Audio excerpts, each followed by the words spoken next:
we go. And according Alright. to this person on Discord, i.e. a Kayan named Bariba, I have to say, "Hi, Bar," or something. Smiley face with tongue sticking out. Hopefully she just heard that. Anyway, I am streaming now. We're good to go. Let's do this thing. Okay.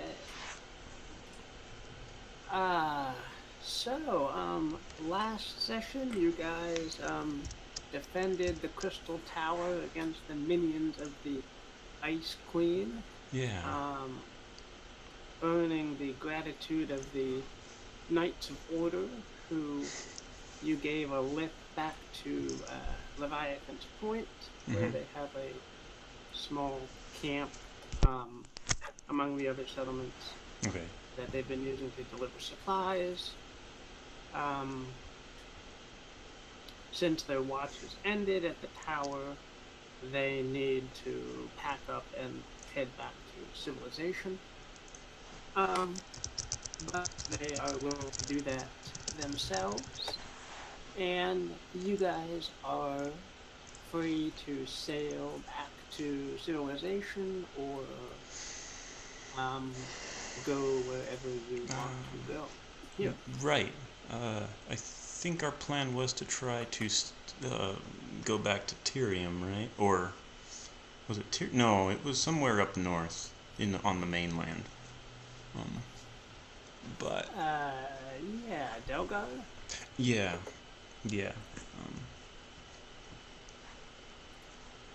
I suppose, that would be our best choice. That's what I vote for anyway. Everybody else could vote for something else, but I think it was kind of the consensus that we go to Delgar. Alright.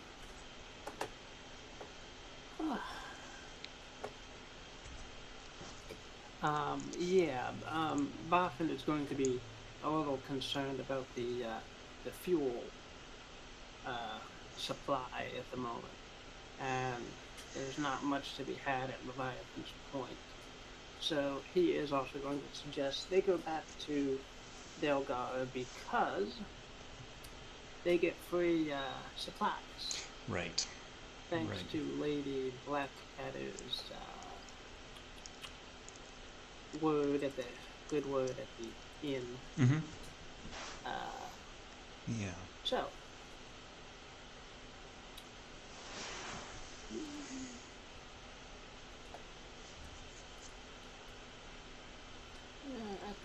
Well. Are we? Yeah.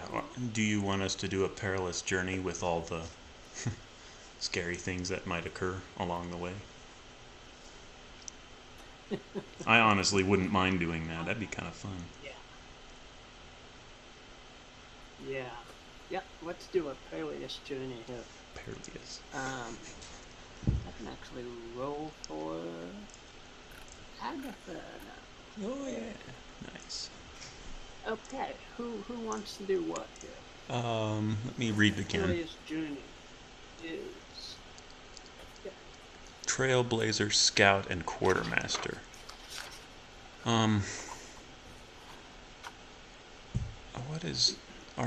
What is our modifier on this? Wisdom. Okay. I kind of would like to take Scout.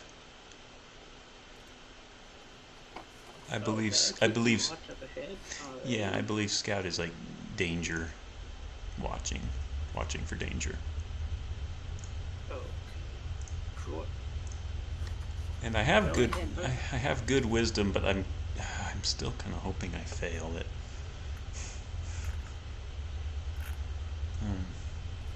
Yeah, wisdom. Oh, I made it. Okay, we're fine.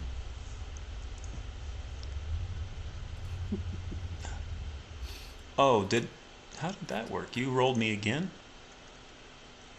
I'm sorry. I meant to do Agatha. Oh, okay. That's all right. Protop's roll was Agatha's roll. Okay. Daniel's roll was Protop's. Right. Okay. And Agatha will take up the position of navigator or trailblazer. Okay. And our lovely cook goblin friend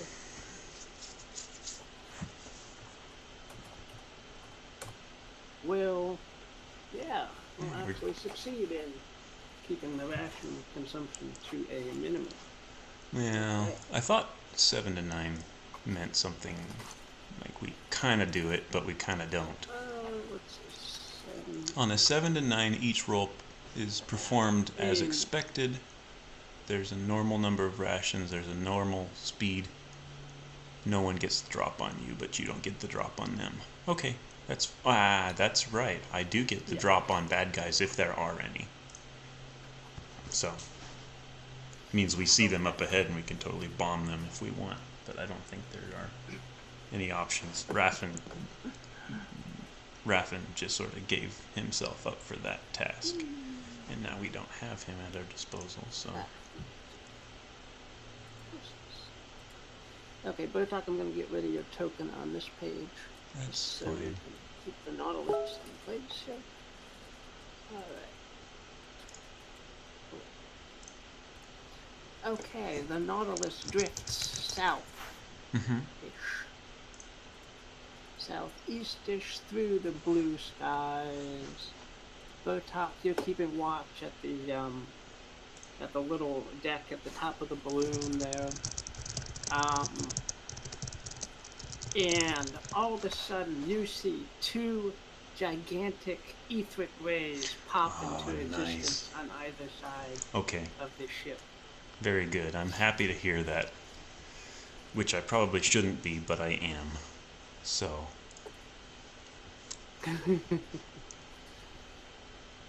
And let me... They don't actually have a sky set up. Okay. We couldn't use the ship one that we had the witches flying around on? Or is that too close? Oh yeah. Okay, sure. It's a little close, but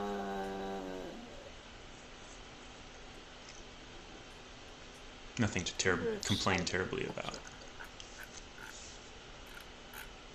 Yeah, let's do it just outside the sea bridge. Yeah. Okay. The ice continent. Yeah. Nautilus is going this way. Oh, that is some good space there.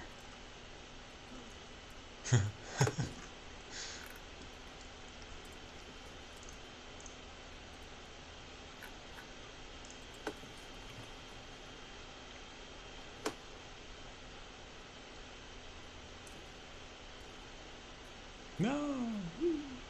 Now that I gave you rays to work with, right? Or was that something you found on the free stuff? Or was this part of the flight pack that Yeah, this is just one of the free things. Okay. I thought there was something in one of the flight pack with that, but okay. Yeah, it's big. Now we keep in mind, okay, it's much further away than that because we totally saw it. I saw it over the railing of the ship. Okay. Now, based on my excellent wisdom, I also know that these things don't just start attacking for no good reason. They only swallow you if you get in the way. That's true. So I will That's true. sound the alarm and yell back to Boffin in the cabin, or not the cabin, but the bridge, I would say. Yeah.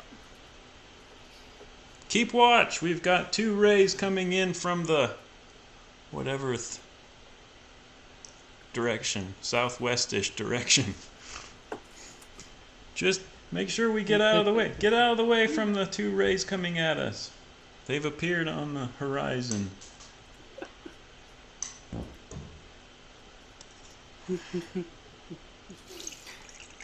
The one to your guys' left here is going to appear to be chasing the one to your guys'. I'm sorry, the one on your right is going to be chasing the one on your left. Okay. So they're kind of going across your path here. I see. This one's going this way, this one's going this way. And he's coming right at us. I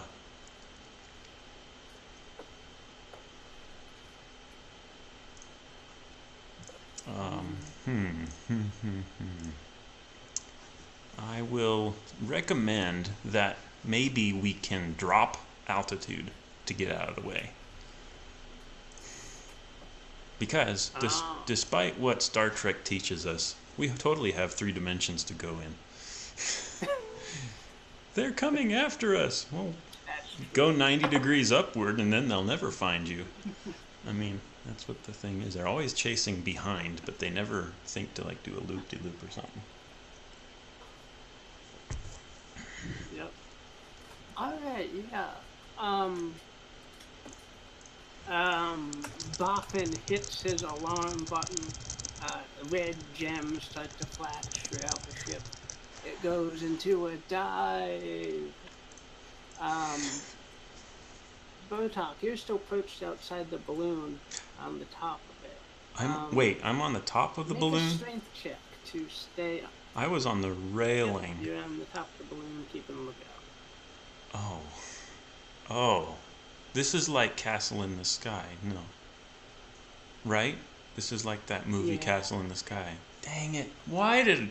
Okay. I was thinking I was on one of the sides, on the side, or the front of the ship, looking out. Okay. Strength check. I have good strength. I'm confident. I grab on. I roll a 6. My fingers.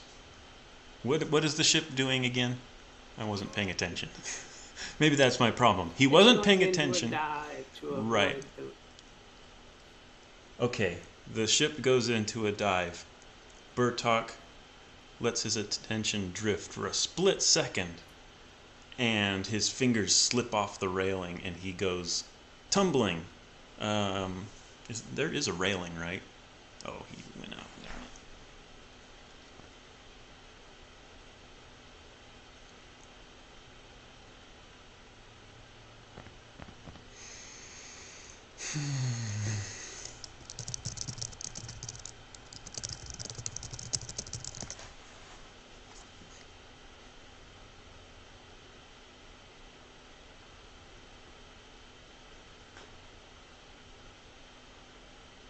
Need to refresh.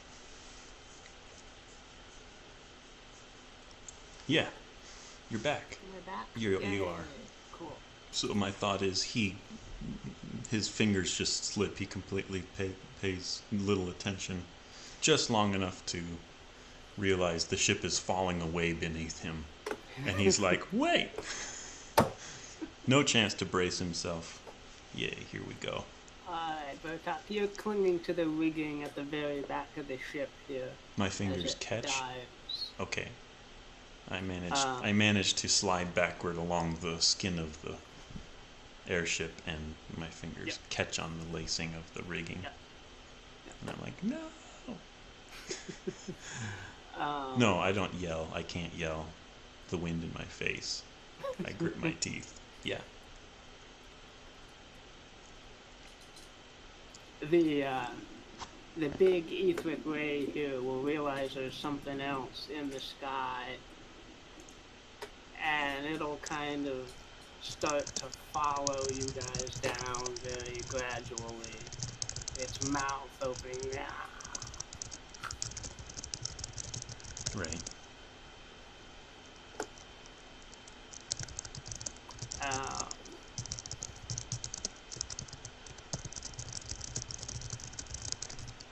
Burtok, you have a first row seat of this manta ray coming at you.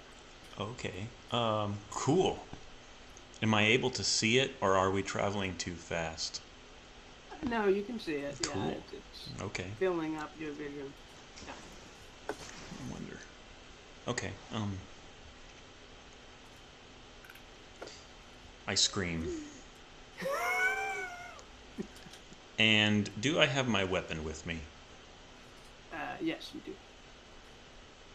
We're not dropping fast enough, I scream as I pull my flail from my belt, swing the ball down into the canopy, just to make one little tiny, relatively tiny pinhole leak.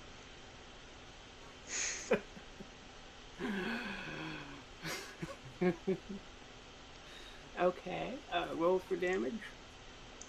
Oh man, I have to roll for damage? Let me roll first for strength. I fail. It bounces off and hits me in the head. I roll for damage. I take 7 damage. Minus armor. Right. Do I have to add 1d4 to that for my usual? That's your damage, yeah. Yeah. So muscles. Great. Okay, that's good. Okay. 8, 9. So I have 8 damage minus 3 is 5 damage. Did we restore health last session? I don't think. Yes, you. Yes. Okay, so I do myself 5 damage.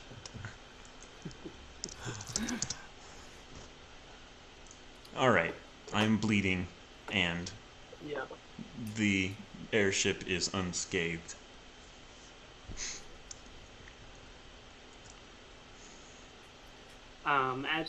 As you're hanging there, Bartok, with your toes in the rigging, a bolt from one of the ballistas goes by you and pierces the etheric ray, like, in the mouth. Oh, nice. And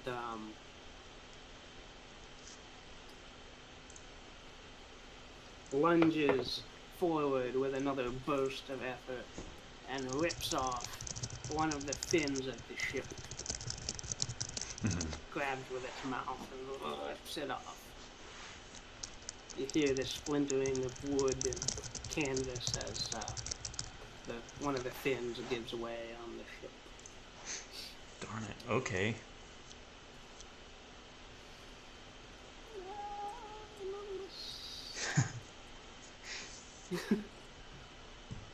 So it is now actively attacking us? Yes. Oh, great. I don't know what to do. What do I see around me? Do I see, like, any way I could possibly try to free myself from the rigging and slide down onto a balcony area on the Right. gondola? Your feet are kind of tangled up in the rigging, but if you took a moment, you could get yourself out. I would like to take that moment. Close by, though, you can see the head. Well, really close by. You can, like, see the head of this big etheric ray right in your face, and you can almost see, like, the rough texture of its skin. Ooh. Okay. There's 2 beady little eyes out there that are... How close together are they? Are they within reach of... Are they both in reach? Or because this thing is massive, I'm thinking maybe one is like 15 feet away or something crazy like that. Yeah, they're...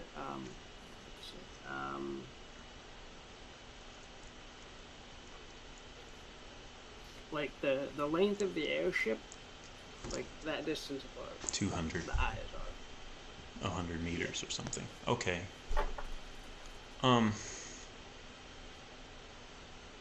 Is one of them close to me? My point being is I would like to just summon my strength and take a swing at one of its eyes, whichever one I can reach, if it's possible. Right. The manta ray has kind of your ship in front of its mouth, and its eyes are like one at the head, one at the tail. Yeah. Okay. Then no, I won't be able to do really that. The only way you could get to the eyes now as if you like got up and like ran along its head. Yeah, no, that's not gonna happen. I am not gonna. Okay. Well, it would actually be pretty cool to ride the thing down to the ground, but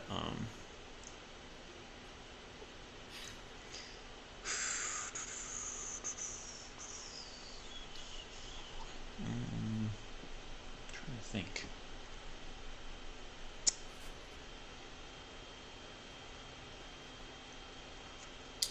You'll hear someone shout,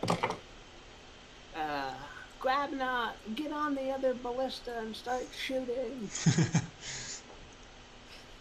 Yeah.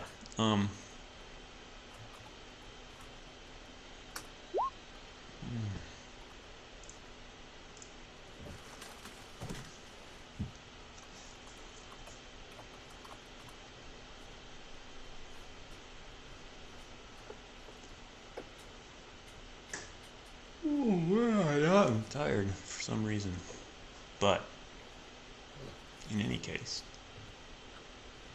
yeah, grab knots up on the island though. No, we're using a map for the express purpose of flying around. Oh, how am I gonna do this? So I see this giant flying manta ray in my face, with the big curved part going like this around my face. Only it's 100 meters long, 50 this way, 50 that way. I'm just gonna take a swing at it, overhead swing, seeing if I can make a gash down its face, or whatever you'd call it, and see if it'll writhe and dodge away, maybe. Just to deter it. I have zero confidence that it will kill or anything, but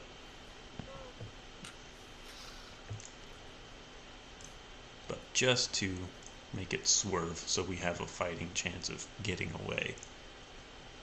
Yeah. Nice. Wow. Okay. And the 1d10 plus 1d4.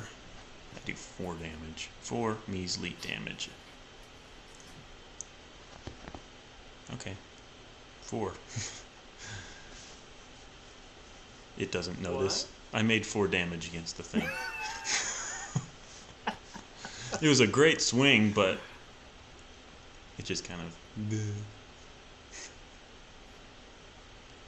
Okay. Where did I hit it? Maybe on a nice plated portion of the thing? Yeah, a nice hard... I didn't realize that its top lip, as it were, is armored. And it just sort of thunk. Sure. Glances off. Yeah. Does it even notice? No. But the continuing bolts from the ballistas will kind of eventually grab its attention. Mm-hmm. And you see it kind of flinch as one of it hits it near the eye. Yeah. Okay. Oh, so the ballista bolts actually are working. They're annoying it, yeah. Okay,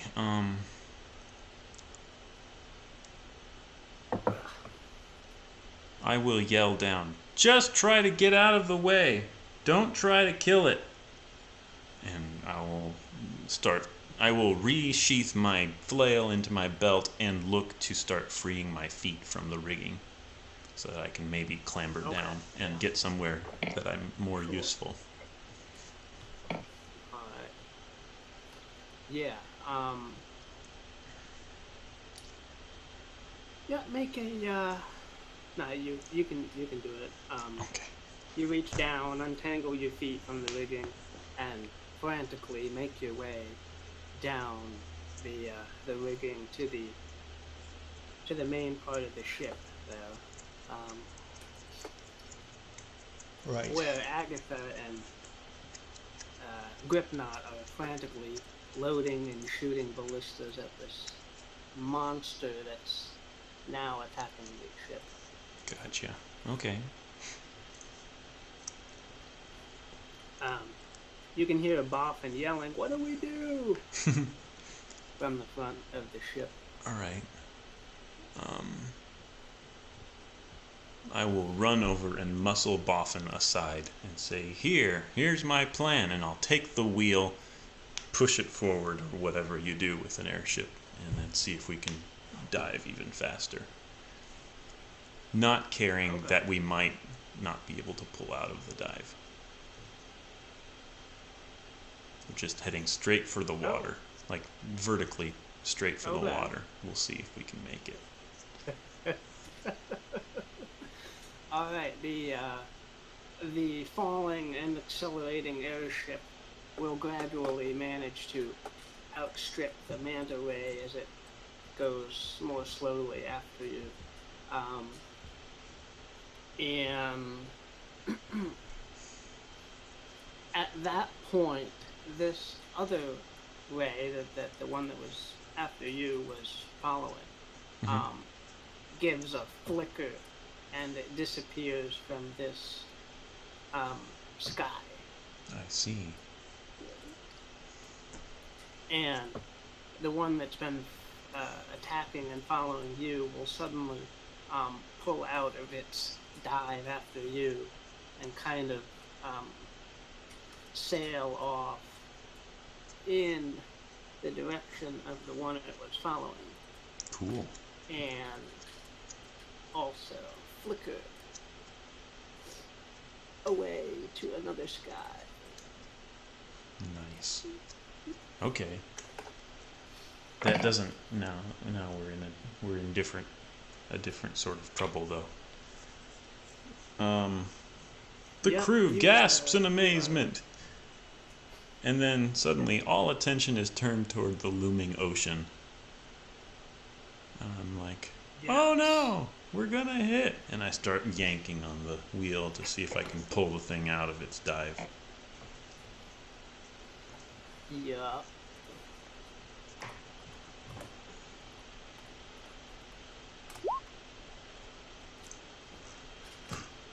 You do. Oh, nice. My strength is to skim the waves as leaving this giant fountain behind us, right? Yep. In this display, and we're like, Agatha is so impressed that I totally get to visit her cabin tonight. She loves me now. No, we're not going to go into that. Yeah, she in her excitement, she does give you a peck on the cheek for a top. Which I take way too far in my head. Yeah, I take that way too far in my head and assume things, and then nothing happens, and then I'm disappointed. Okay. The entire crew cheers as you manage to save the ship. Cool. Captain Burtok, we believed in you. Oh man. And I do this big old flourish of a fake hat, and then very eloquently turn the wheel back over to Boffin. It's yours. Sort of like a...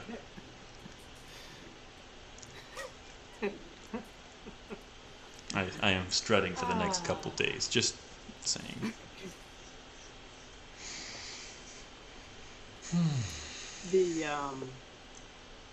As you guys continue to sail south, the automaton BX4-1 is sweeping the ship with a broom that he found, making himself useful now that he's repaired and functional again. How did he become repaired? When did we do that? I think it was the engineers between Boffin and Galdrum. Oh, I see. So they were waiting for us, and they were bored and just decided, hey, we haven't touched this project in a while. Let's just fix our robot guy. Yeah. Cool. Okay.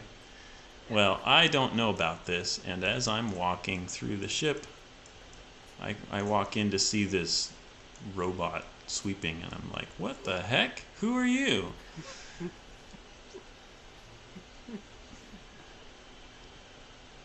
As I'm the automaton assigned to this ship. What do you do here? And I look over and see the broom. Realize, oh, he's probably just the janitor. But I ask anyway. Oh, I lift crates and I do rearranging of stock and I help out where I'm needed. Okay. Who are you? I am Burtok. I am captain of this ship. You are talking to your captain. Oh, I'm sorry, sir. He gives a salute. Nice. Okay. I let that go to my head. I didn't realize you were the captain. Yes, I am. I don't take it too seriously, though. But good to know you're on the job, and good to know that you're here. Keep on. And I walk off, muscle through this door. Yeah. And I'm walking down, and I peek through the keyhole of Agatha's door just to see what she's doing. And then continue on and decide to pay the witch a visit. Ooh, the witch, yeah.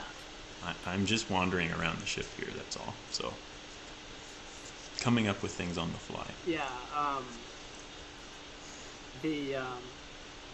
something bangs loudly against the bars of the orb cage in the corner there. Okay. And the hag shouts at you, Botok. You took the cook away. He was the only one that fed me. I'm skin and bones now. The other ones didn't feed me while you were away. I jab the handle of my flail through the bars and poke at her. Well, he's right there, I yell back, and I point over to Grabnot, who is just standing nearby. I'm like, what do you have to complain about? He's right there. I give a little wave of my hand. He's been away for a month, and the other engineers just sat in there. Sat in the other room playing with their new robot project. Yeah. I yell back. Fed me a little bit. Well, sorry, I say. Actually, no, I'm not. We hate you. Nice poke at her again. Besides, if you were so hungry, why didn't you just conjure a few frogs and eat those?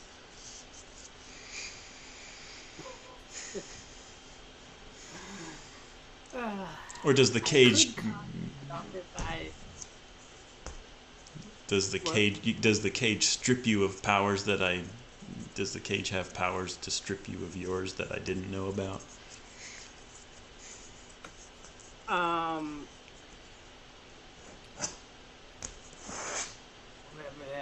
That's a complex question.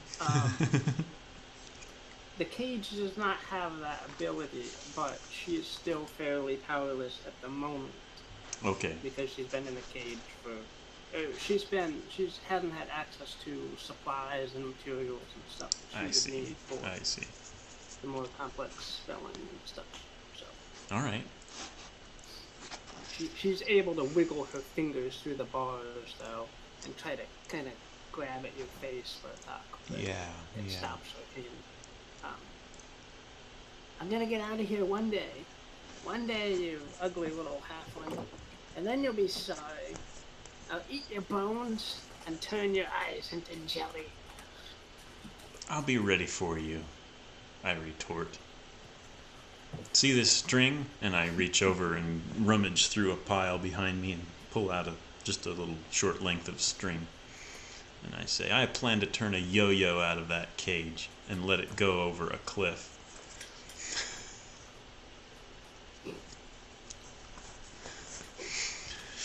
And then halfway down, open it and just watch you fall.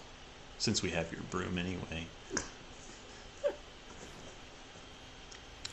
And then I just toss the string back and I stomp over to Grabnot, muscle open the door, and walk down into the hold. I don't know what I'm doing down here. I walk over to Raffin's golden snake idol and I pet it. Oh, by the way, Yeah. which do you have a room, Botok, or are you just on a hammock somewhere? I have just been on a hammock so far. And in fact, I think we were over with the cook in the bottom, and I don't think I've ever moved from that spot. Yeah. Okay. It seems like you've rearranged too. I took all the hammocks in the front section there just because it got kind of confusing with all the hammocks in the way. Right. Right. Well, we'll consider that we rearranged and crammed everybody into the front. So now we're all bunking together, which is annoying. But you can leave them there if you'd like. I don't mind. Yeah, well, Agatha is like, we all wish she were bunking with us, but we don't go there.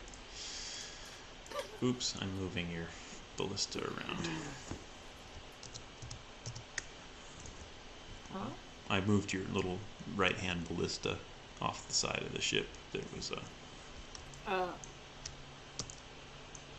Yeah, I fixed it. There we go. I forgot how to overcome snapping. So I touched it and it snapped, and I'm like, no.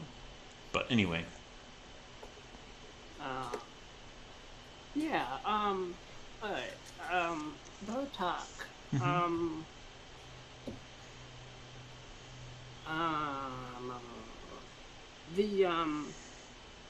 The ship generally doesn't sail during the night, so it moves in a lower position in the sky, kind of hovering over the water. Okay. And just doesn't move during the night. Okay. So, Botok, while you are resting and sleeping, make a wisdom check. Wisdom, Bertok. Do it. I roll a 4. I am sound asleep. Absolutely zero alertness. Yeah. Alright. That pull from the dive was very... Yellow... That's bad. Well, yeah. You, yeah, come hither. Okay. Awaken to the yellow eyes of the automaton right gazing into your hammock, Botok. And its cold metal hands around your throat as it wakes you up. Menacing. Great. I have no way to react. I am groggy with sleep, and now I feel like I'm being choked. So obviously I'm just going to flail beneath it. And my eyes blink a couple times. Oh, and you left again.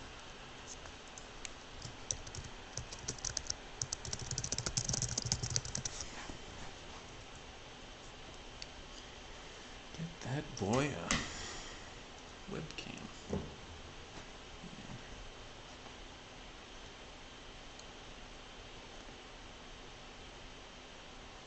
There we go.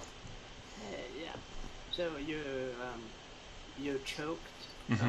Something. Yeah, I'm being choked and I'm flailing and struggling and freaking out, just in this haze of sleep and surprise. The automaton reaches back and in his body, I guess, pulls out a rusty knife and kind of pokes you in the side a little bit with it, warningly. And whispers to you, Botok, tell me how to get the cage with the hag open, or I'll poke you some more.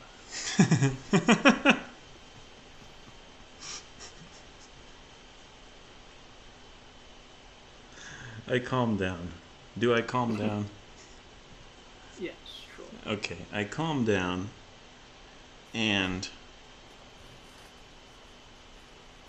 manage to get my hands underneath it to pry its arms apart. And maybe, can I maybe pull his arms off of my neck?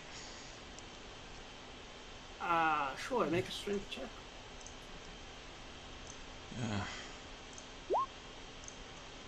Yeah, I managed to pull his arms away. Okay. And I narrow my eyes up at him as I hold them apart, and I say, "Is that a chance of that? I wouldn't even open that cage. In fact, it's been so long since I thought about it, I don't even remember how to open it."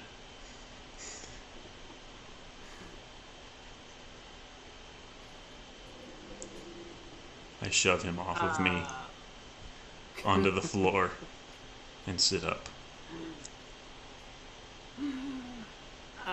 Yeah, he, acting instinctively, he, reaches up and slams the knife into your side buttock. As he goes down. I'm ready for it. Doing 4 damage with your armor is not a lot of damage. Nope. 1 damage. I wince, One? but laugh. Yeah. I wince, but then I laugh at him. And then I kick the knife away and bounce out of my hammock and fall and jump down to the floor. Alright,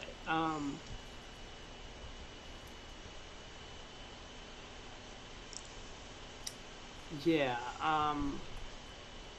let's try to contest dexterity with this guy here. He's going to try and race off and get to your flail before you can get to it. Oh, okay. So there's my dexterity. Ha! I grab it. Damn. A little bit slowly. Yep. I pull it out from under my pillow where I've been hiding it. And I club him on the side of the head with it. Okay. Alright. Plus 1d4 for 14 damage. Jesus. Oh, man. Alright. His head explodes in a shower of gears and crystal bits and metal parts and so forth. And the body of it slowly winds down.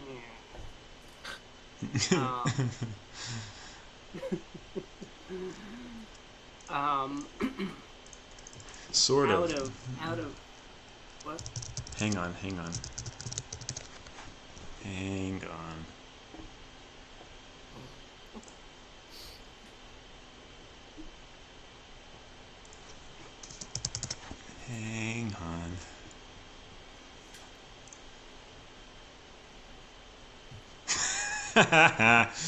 Okay.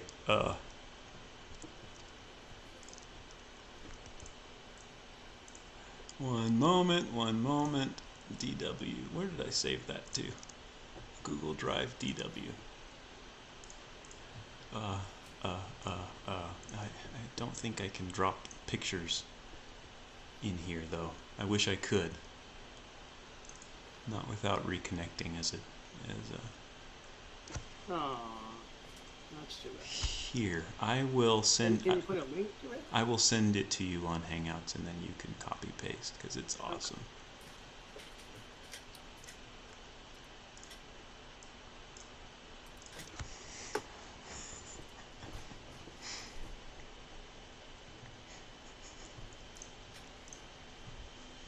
There you go.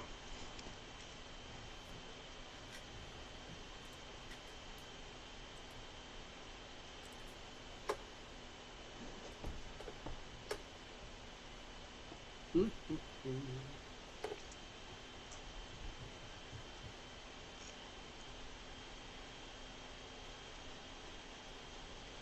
on.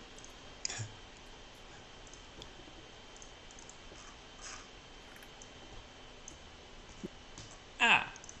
No, that didn't work, but we get the point.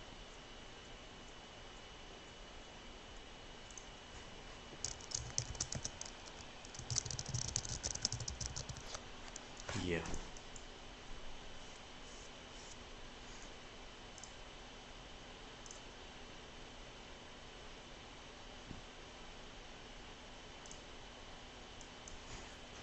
Oops. Yes, exactly like that. Yes. Right. The shouting and struggle will awaken the engineer, who is also kind of bunking in the same part of the ship. He will wake up just as your flail smashes into the head of the automaton. We're like, no, we just got that fixed. He was coming after me, I yell back. From the shattered bits of the head of the automaton, you can hear a little croak, a ribbit. I thought so. I was just gonna say, a little frog hops out. Like, and I grab the flail and swing at the head. See if I can smash the frog. Damn witch. Yeah, I aim for the head.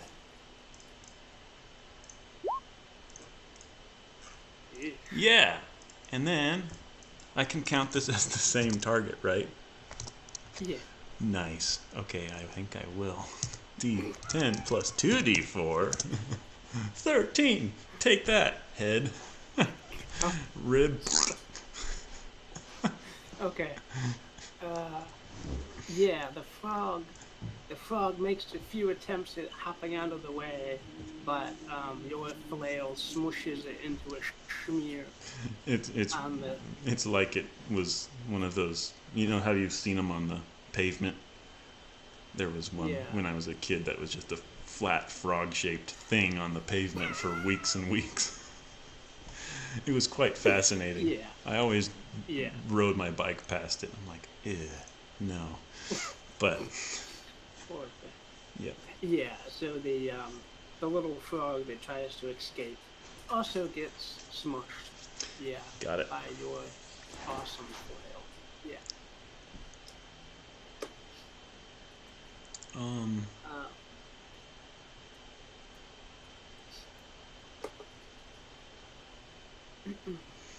I turn back to Boffin and I say, I'm sorry. There was a problem. She was trying to get out. I'll help you fix them if I need to.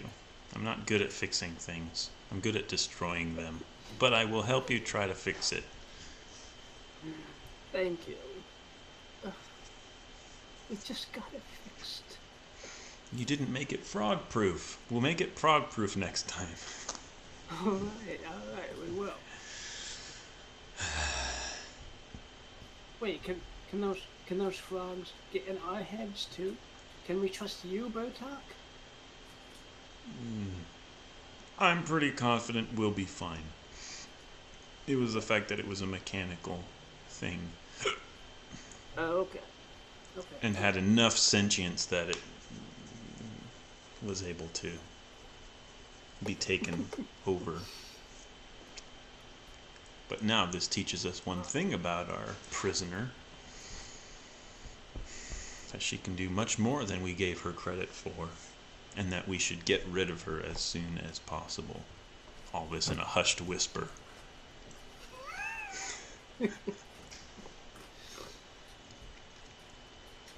I quite agree, sir. But how we gonna do that? I've heard tell stories that witches are vulnerable to fire. Maybe we should just burn her in that cage. Then I can finally have my cage back, by the way.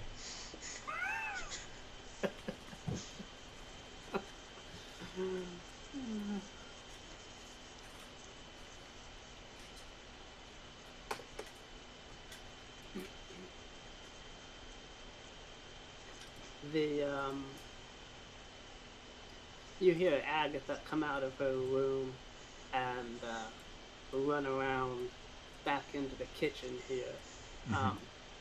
She gives a gasp and says that the cook's been attacked by something. Oh, great. Well, okay. And moves over to put a bandage around his Did head. you just make her kneel down?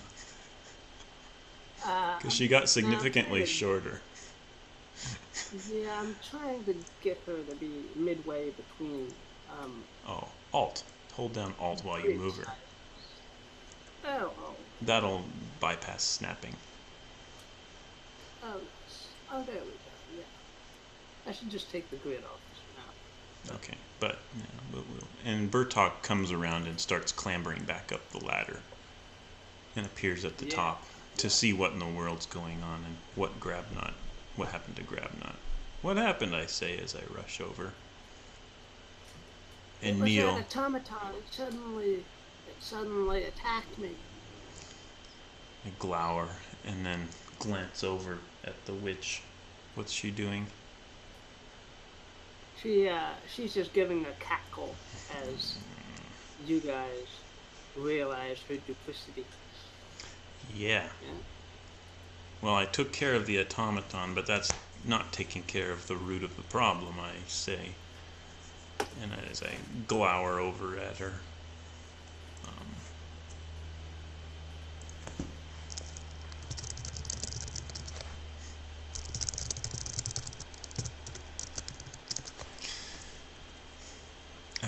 I've been told that there are a couple things I should pay attention to when I do this. And I agree, I do need to set up another monitor so that I can pay attention. But in any case, okay. Yeah.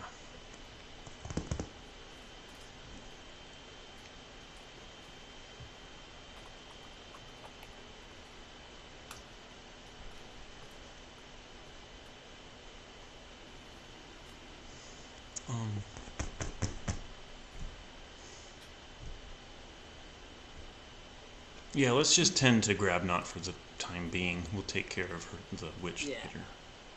Take care of the hag later.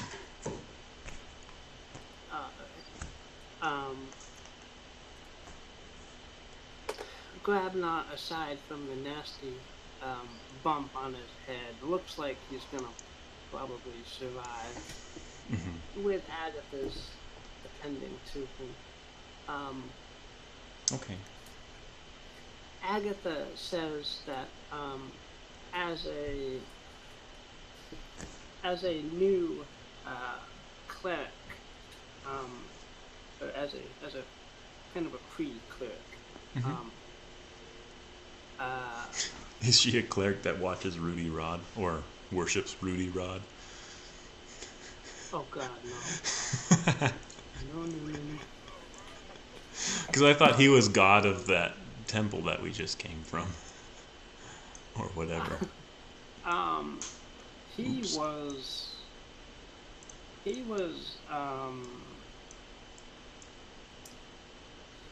was a demigod of entertainment. Okay. Which one of the deities likes collecting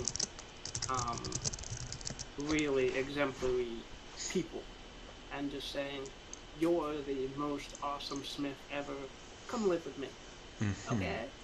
You're the most awesome entertainer. Live with me. Okay? Yeah. So that's where Mr. Rudy Rod came from. He was the most awesome entertainer. So he became the demigod of entertaining. All right.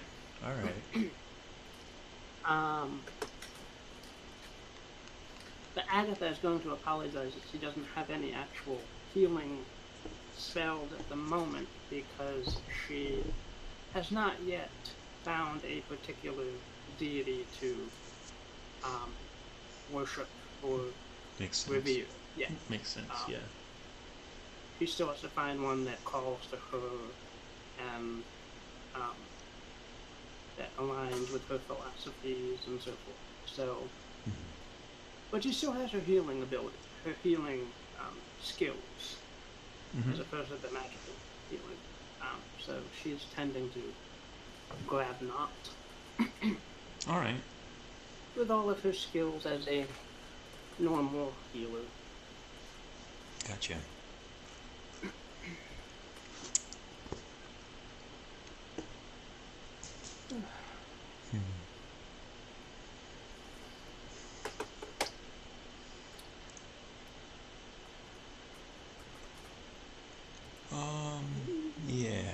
Yeah. And I'm still gonna put off the hag confrontation. I'm sick. I don't want to deal with that right now. Yeah.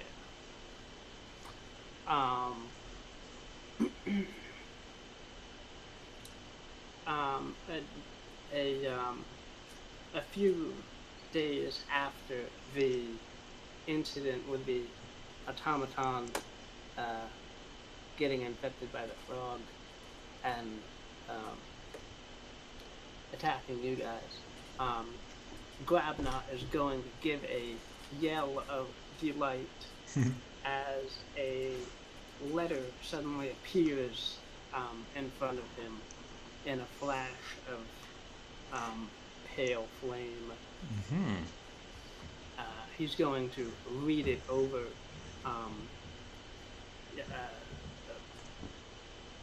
strenuously sounding out the words as he reads because he's not very literate. But okay. Eventually he says, "Yay! This is my father's secret recipe for chicken stew that I kept bugging him for, but then he died and I didn't get a chance to get it." Oh, the irony. And Bertok laughs, but then realizes he's laughing at somebody's father dying, and so he stops laughing. And, shoot. Sorry, I'm moving stuff again.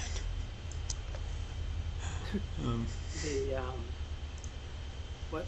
I'm moving things around again. And then I quick grab Grabnot by the arm, and I lead him over to a quiet corner, and I say, "Grabnot, can you substitute in frog legs?"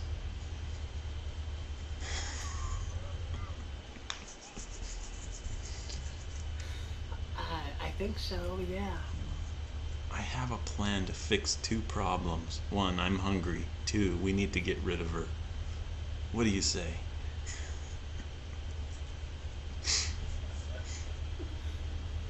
Yeah, let's do it. I want to make stew. Okay, Yeah. cool. I'll meet you outside the rear hold of the ship in a couple of minutes. Let me go grab a couple things.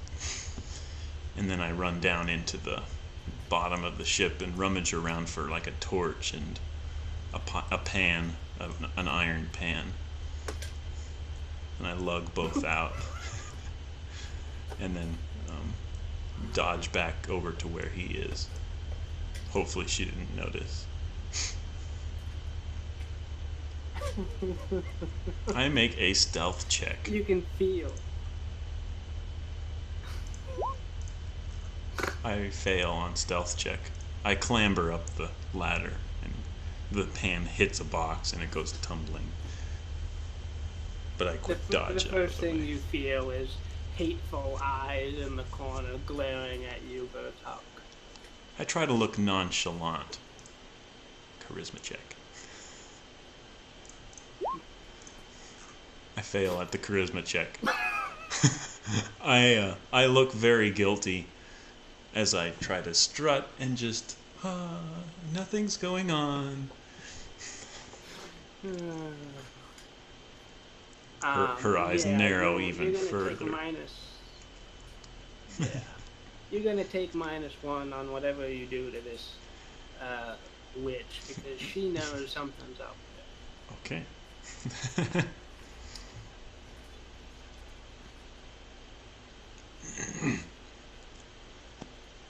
We huddle down in the corner, grab Knot and me, and we make plans. The plan being, there. So make sure how do you want to do this? we have a lid. Do we have a lid for this pot? If we have a lid, we can get her into the pot and then turn on the flame. I mean, think about the whole thing for throwing a frog into boiling water as opposed to throwing him into cold water and then heating it up. We have to start cold. We can't let them get out, and we've got to make sure the lid's on so they can't escape when they realize what's happening. And this is all I whisper under my breath.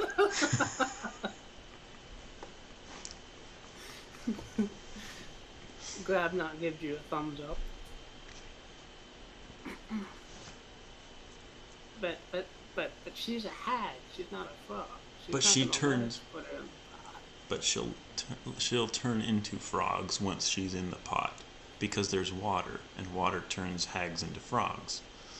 I mean, this is how it goes. I say with zero confidence and zero basis for this fact that I just stated.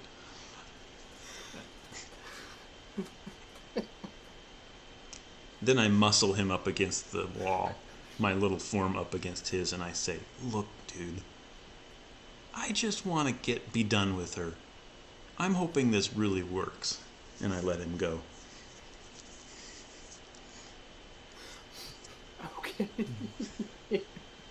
Chef's knife for you, flail for me. No, I'm not going to use a flail. I'm going to use my goblin sword. And I get out my goblin sword as quietly as I can. Okay. And we turn and go in together. Okay. The witch is obviously seeing you guys approach.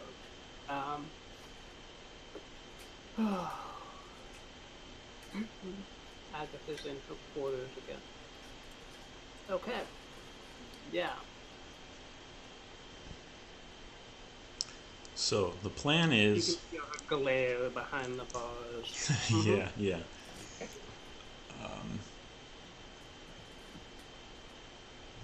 Yeah. The plan is to try to somehow dexterously get the cage down into this cast iron pot and get the lid on it before she knows what's happening. That's my thought. I don't know if she'll fit, though. Is it a pot that's big enough? Do we have a pot that's big enough?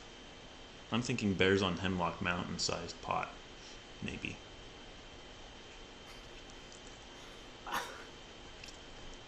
I don't get the reference, but oh, okay. You don't have a pot as big as the cage. Yeah. Okay. Gonna have to go this. If you want to get her into the pot, you're gonna have to release the cage in order to stuff her in the pot. Grab Knot. How big is the oven? Can we Hansel and Gretel her into your oven?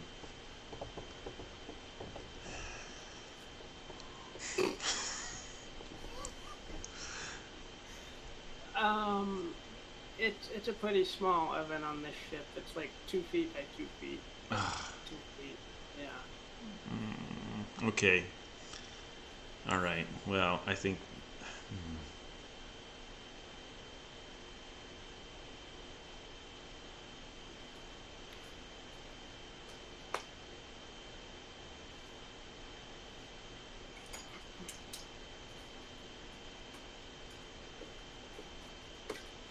She gives a strenuous amount of effort and tries to roll the cage out of the corner. Okay. And at you guys.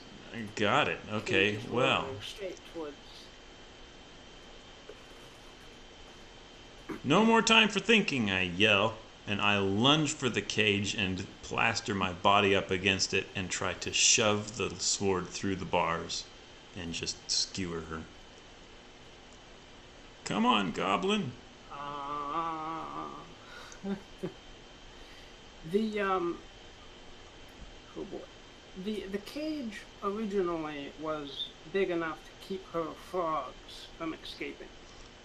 Yeah. The bands on it were that tight that the frogs could not escape. Oh.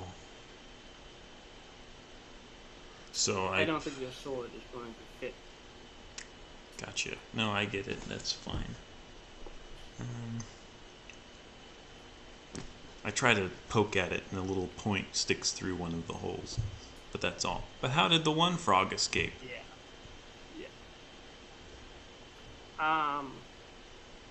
Yeah. Very gradually. Let's see. Maybe she laid an egg, and the egg hatched. Cup. And ran off. Or something. Yeah, kind of, probably.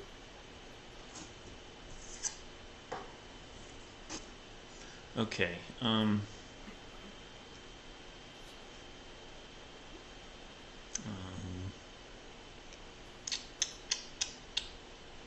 I want to do this then? Okay, Grabnot, help me out, I yell.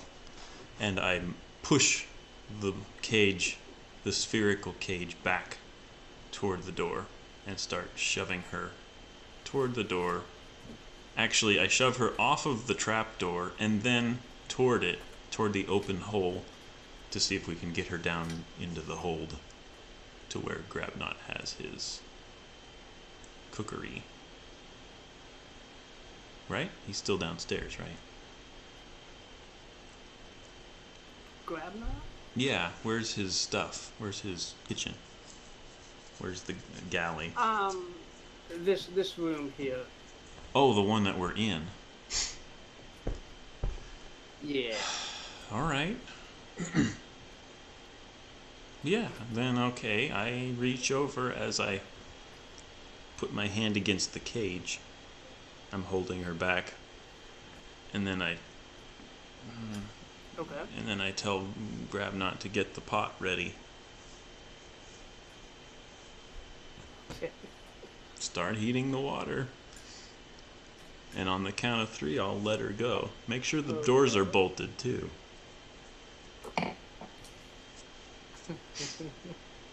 Oh, yeah. The cook runs around and bolts all the doors behind. Mm-hmm. Okay, they're bolted. No chance she can escape, I yell. None whatsoever. Okay, on the count of 3 then. And then we'll get her. Swords ready. She's probably struggling at this point. Ready. Yeah. Alright. 3, 2, 1. I poke the button. The cage disappears. And I immediately try to lunge at her with my sword. Okay, make a dexterity for doing it so quickly. This one is the -1. Go dexterity. Dexterity. Yeah. This is dexterity.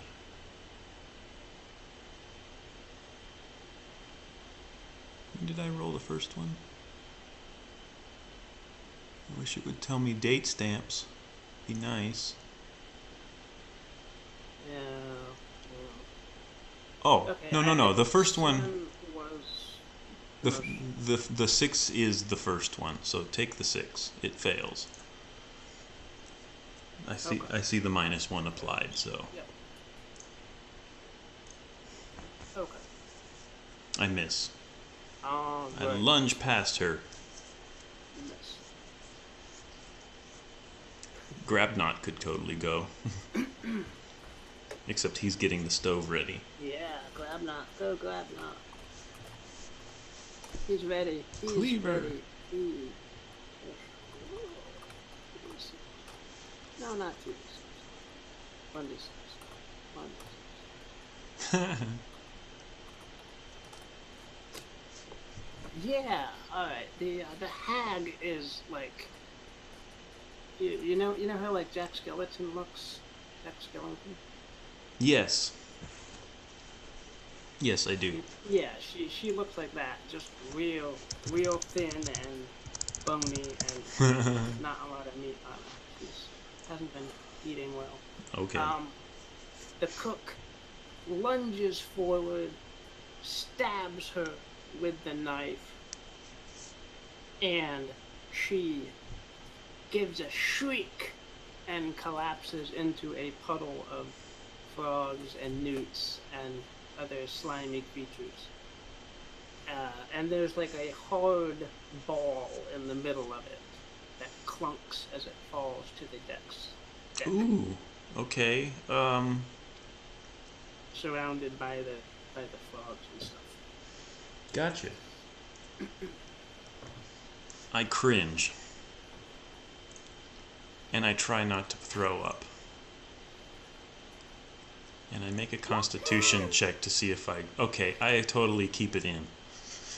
As I reach in and I grab that ball. Because I'm totally curious of what that is. Okay. Yeah, the frogs and newts kind of cling to it as you bring it up. It's a stone in the shape of a heart. And it kind of pulses slightly in your hand. Frogs and stuff try to keep clinging to it. I say, grab not, get the frogs into the pan. They're all Into the pan, into the pot with the frogs. And I try to brush them off of this stone heart. Keep peeling them off and squeegeeing them off, and they splat and splort onto the floor over and over as they fly up and stick like a magnet to the side and stuff. Yeah.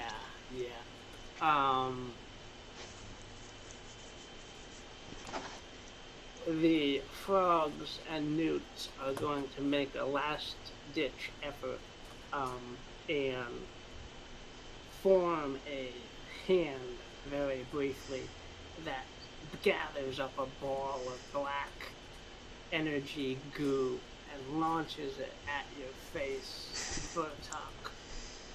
Okay. Do I need to try to dodge this? Do I have a chance to dodge this? No. Okay. It does 10 damage to your pretty little face, Burtok. Armor? Armor? No armor? It seeps through your armor. Dang. Okay. Get it off! I flail and screech, and then I But at that last ditch effort, the frogs will kind of drop off at the heart and try to slither away into nooks and crannies of the room. Yeah, and I've got black goop to my face, and I just peel it. I peel it back and just.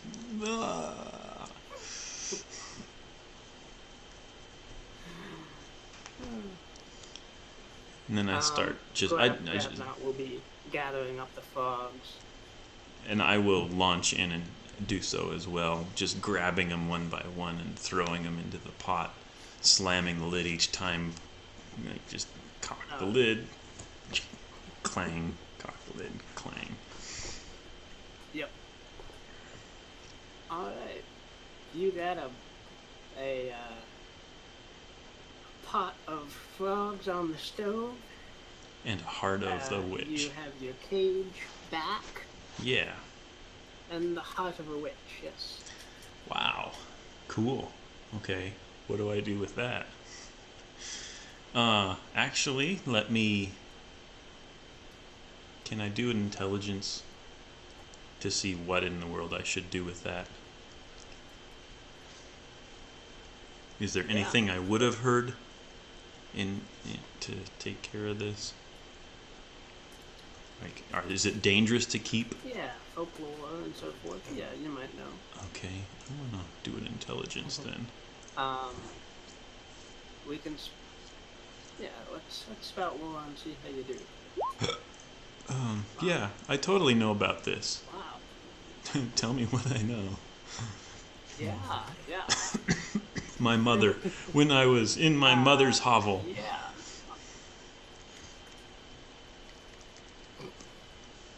She would tell me fairy tales. When you were in your mother's hovel, yeah. She told you fairy tales about bippity boppity boo.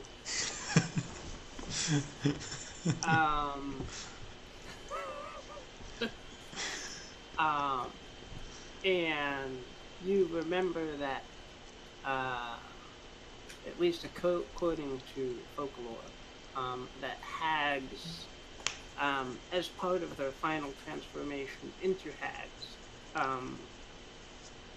they drink this gross potion that transforms them into a collection of newts and toads and so forth. And swamp creatures. And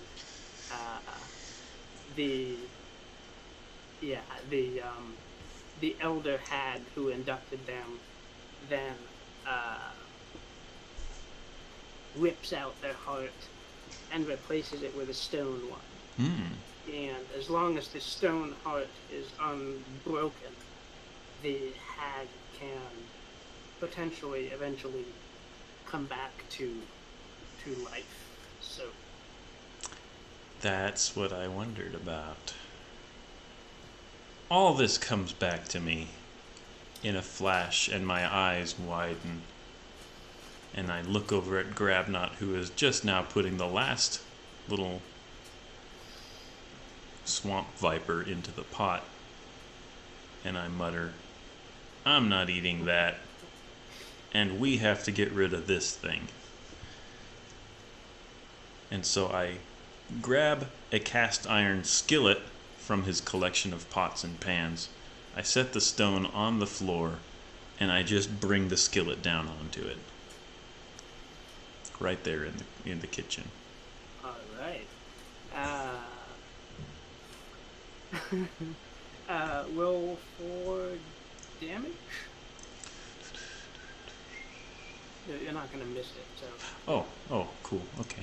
I was just gonna roll that one, but 1d10 plus 1d4. Not great, but okay. How do you roll a 1d10 and a 1d4 and get? Okay, yeah, a little chip comes off the stone heart, and I wonder if you don't manage to break it or destroy it. Well, a chip is now broken technically, and I wonder about this. But just to be safe, I'll hit it again.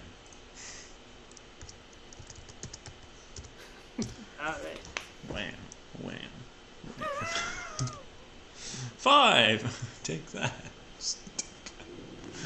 Oh man, I'm doing terribly. Okay. Yeah, your repeated blows have turned half of the heart into dust. Cool, okay.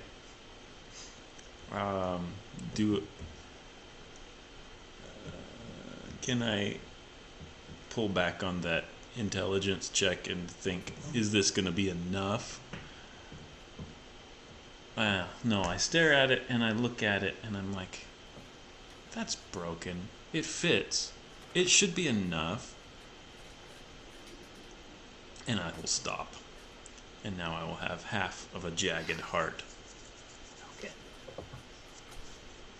Which I will now keep. All right. Okay, yeah. I'm giving you bait, and you know it. Good luck, Tom. Yeah.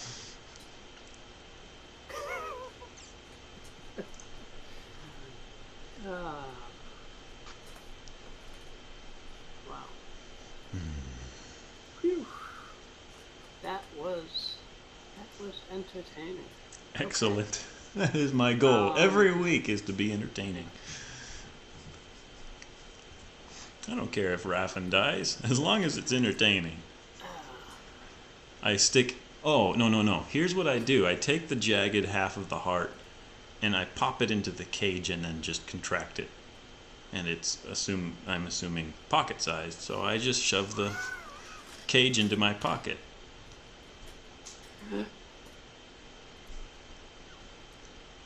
Next time I trap somebody in it, they will be stuck in there with half of a witch's heart. Yeah.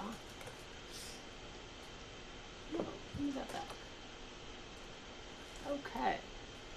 You guys eventually, after a few more days of traveling, managed to make it back to the shattered port of Delagar. We open fire on Rollo. He shouldn't be hard to miss. Pew! A bolt goes flying past his ear as we miss, and he squeaks and skitters off. Yeah, actually, Rollo is not visible. Oh, okay. So, he's somewhere. Yeah. Else. He's holed up in one of the taverns, just going to town. He came across a bit of money and decided to spend it on cake. On an exquisite imported cake from the Far East. You find it.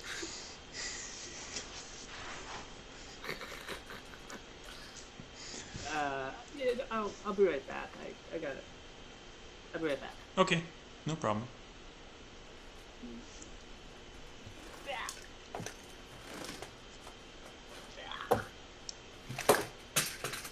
Be careful!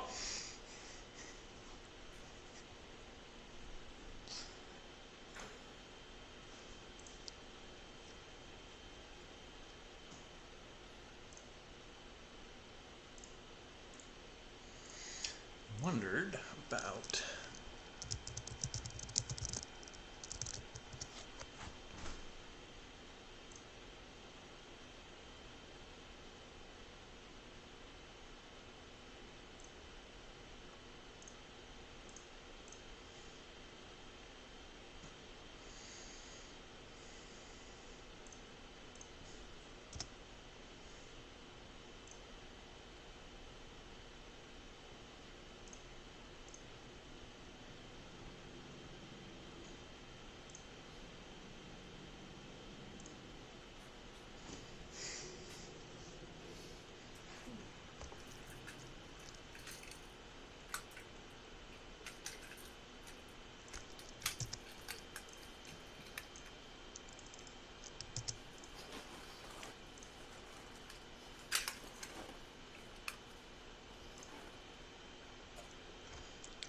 RPG. Let me go to Tokyo.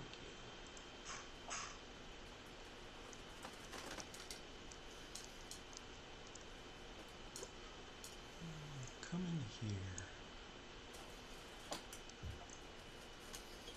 Hello again. Hi. Hi. One moment. 312 by 64. 312. Sure.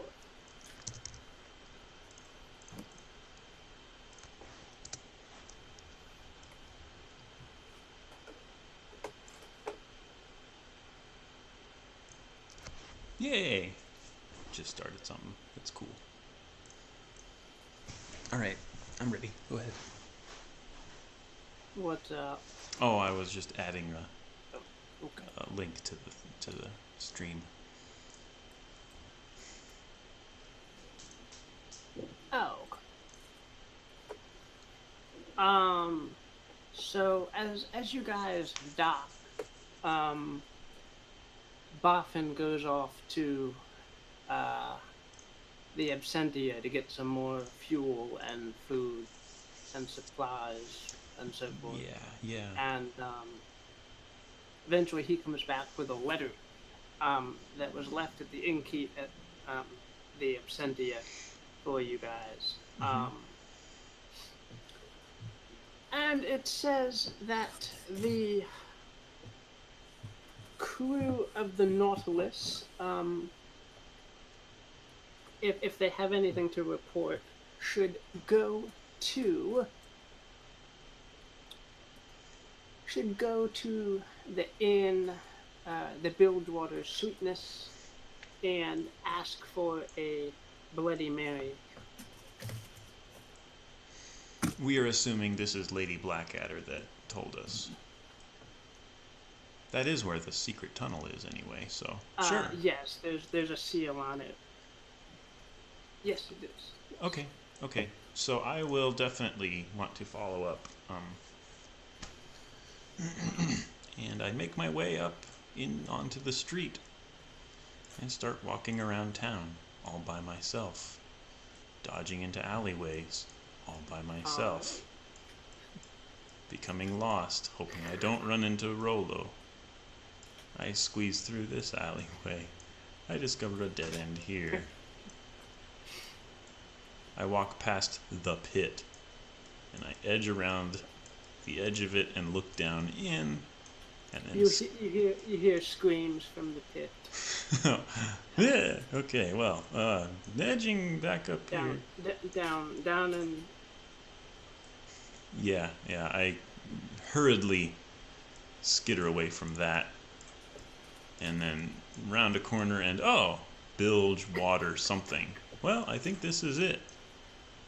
And I muscle my way in, stride confidently to the counter, and ask for a Bloody Mary with an exaggerated wink. The barkeeper glowers and says, "Quit being so obvious." The half troll. Yeah.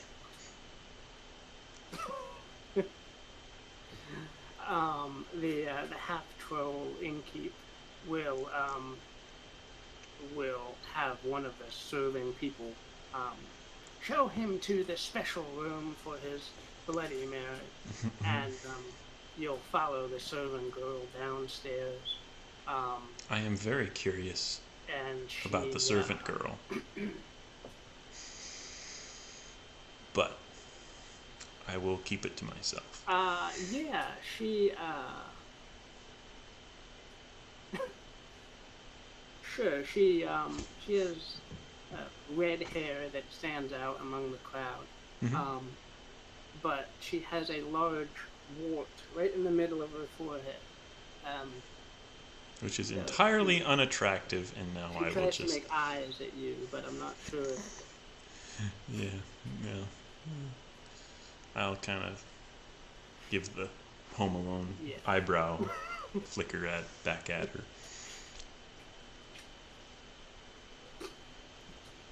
Suave. What you doing later?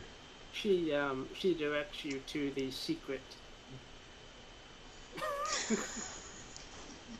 She directs you to the secret door and opens it for you and says, "It was nice to meet you, sir," and gives a smile that's missing several important teeth. You as well. Might I see you again? Maybe. I think. We'll see. Take care. And I just get her off. Hum-de-dum. I'm walking through the tunnel. I squash a rat under my foot. It squeaks. And then dies. Whistling a tune as I try not to get so scared of the dark. And I come to the other end of the tunnel.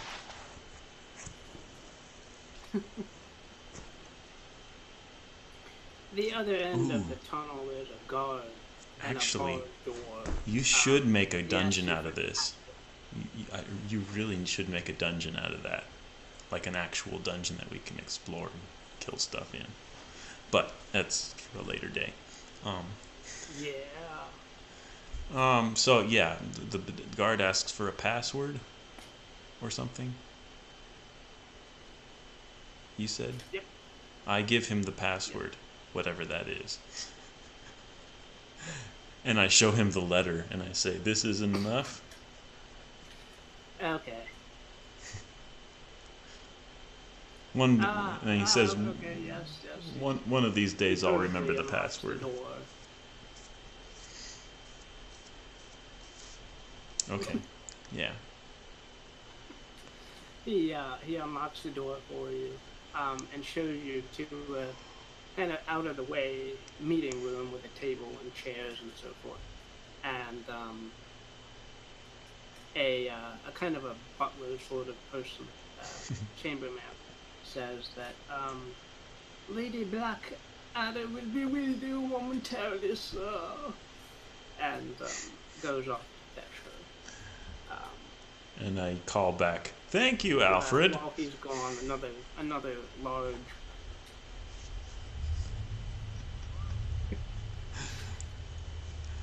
The name is Herbert, not Alfred. "Thank you, Alfred. I'll keep that in mind," I say. And then... It's Herbert. Fine. And I show myself to a chair. After yeah. There's a bottle of somewhat expensive wine on the table. I partake. After a few minutes, Lady Black. I partake of said wine. You partake. Yeah. Yep. I'm feeling in a daring mood today. That's it's a dark reason. and rich wine. Okay.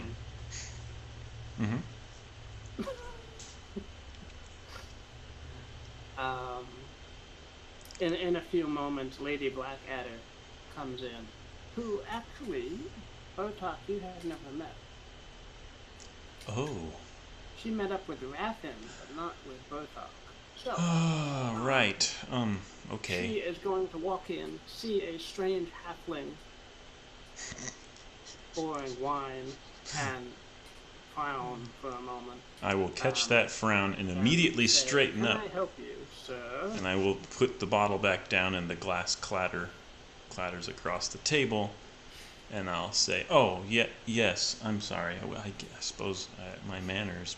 Yes, I am Bartok of the airship from Tyrium. I believe you spoke with my associate a couple months ago, actually. We are here to report on the progress made with finding the Prometheus." And I leave it at that. The Proteus, yes. Yeah. I was expecting the thief, but yes, if you're sadly, part of that crew, then... Right. Sadly, the thief has died. Please partake of the wine. I reach over and I grab the wine glass and finger it closer and then grab it. That is...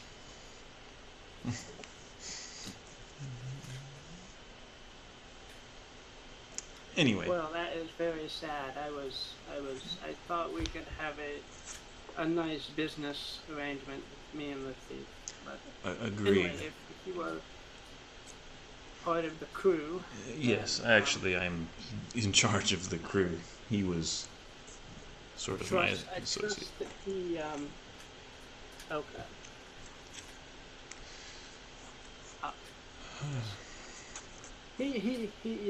He made it sound like he was the main voice of the crew. Like, he did that sort of thing all the time. You were the main force behind the... Yes, I see.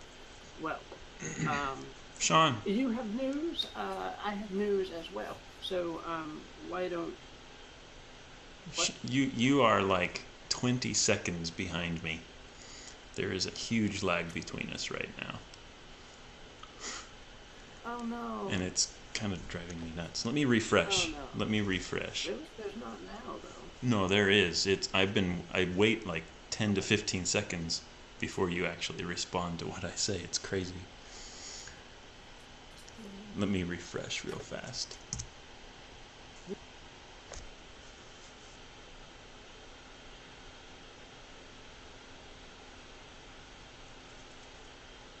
Any better? Any better now? Are we? No. No? No, now it's worse for me. Oh, wow. It's No. it's right on for me, but okay.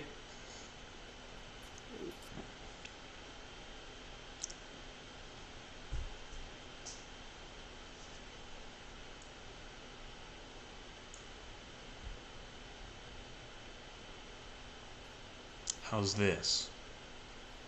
Better for me. Same here. Now you're only like a second and a half behind instead of 20. Man, I'm sorry about that. That's fine. I didn't realize it until just recently, and then I'm like, wait, he's responding to something I said like 5 sentences ago. And here I'm just going on, and then you're talking, and you're like, what? And I'm like, I didn't say anything. I've just been sitting here quietly forever. I'm sorry. It's not your fault. Yeah, It just happens. The internet's fault. I agree. We can blame the internet. Okay, where did we leave off? I am conversing with Lady Blackadder, and I am telling her that Raffin has died, and yes, Raffin is was totally into promoting himself as the in-charge half of our little partnership that we had. But this is a partnership. We were on equal terms. He could do what he wanted. I could do what I wanted. We're in this together. So I am fully representative of the crew of the Nautilus as much as he was. Okay. And presumably this mission. And I sip my wine. She will pour a glass as well, and say that, well, I have some news, and it sounds like you have some news, so why don't you start first? What have you discovered since? Yes. Well, we went northward, and I pull out the map. She pulls out her copy of the map.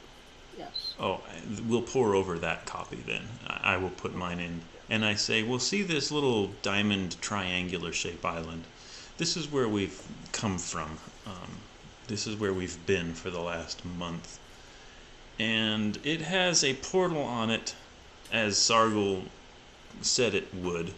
However, exploring it made me wonder if it were the plane that we were looking for. However, I mean, the appearance of it seemed to be correct. However, there we met an individual there who claimed it was rather the portal of truth, and not the portal of whatever we're looking for. I see. And so we sort of ran into a dead end there. However, he did also inform us that the portal that we are looking for is marked here on the far right of the map as G. And I believe that we will attempt that next. But of course, that's quite a bit of a longer trip. And so we'll need to stock up a little bit, in a bit more than we were previous time, because that will be quite a drain on our resources. Well, a drain on my resources ultimately, but I can cover what supplies you need. Thank you. For this. Thank you. Certainly, the payoff is going to be astronomical. Yes, and if that's we manage to find the right portal. So. correct, and we're not giving up on that yet. So I want to assure you that we are doing our best in finding the Proteus, and that we will bring it back to you, or bring news of it back to you, so that you can claim it or do whatever your plan is for it. So. Very good. Very good. Now, that is good news. That marks off one off the list, and it gives us a good hint as to where to go next to look for it. Now it's time for the bad news, unfortunately. My agents have reported that the if I'm not sure if Raffin reported this to you, but there was 2 small canisters of Proteus that were auctioned off, and my agent got one of them, and somebody else got the other canister, and I didn't know who that was until fairly recently, so that's why I sent a note to Absentia that you guys should come here, because I've discovered that who the competition is, and they are quite formidable.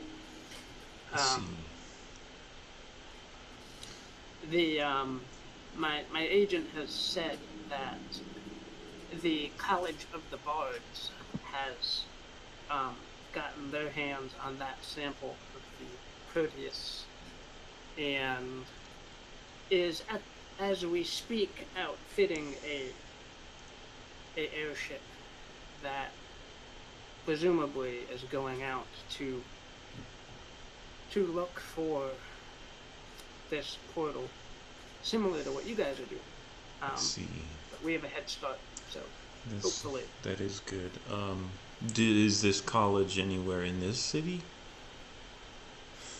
No, they are on a different landmass. Would you prefer that we engage in a little sabotage, or do you want us to just go ahead and race them there? Yeah, I would. My personal preference is just to get there first and stake the claim before they get there. Sabotage is so messy, it gets very complicated. True. And then, and then we have whole nations wondering what in the world is going on.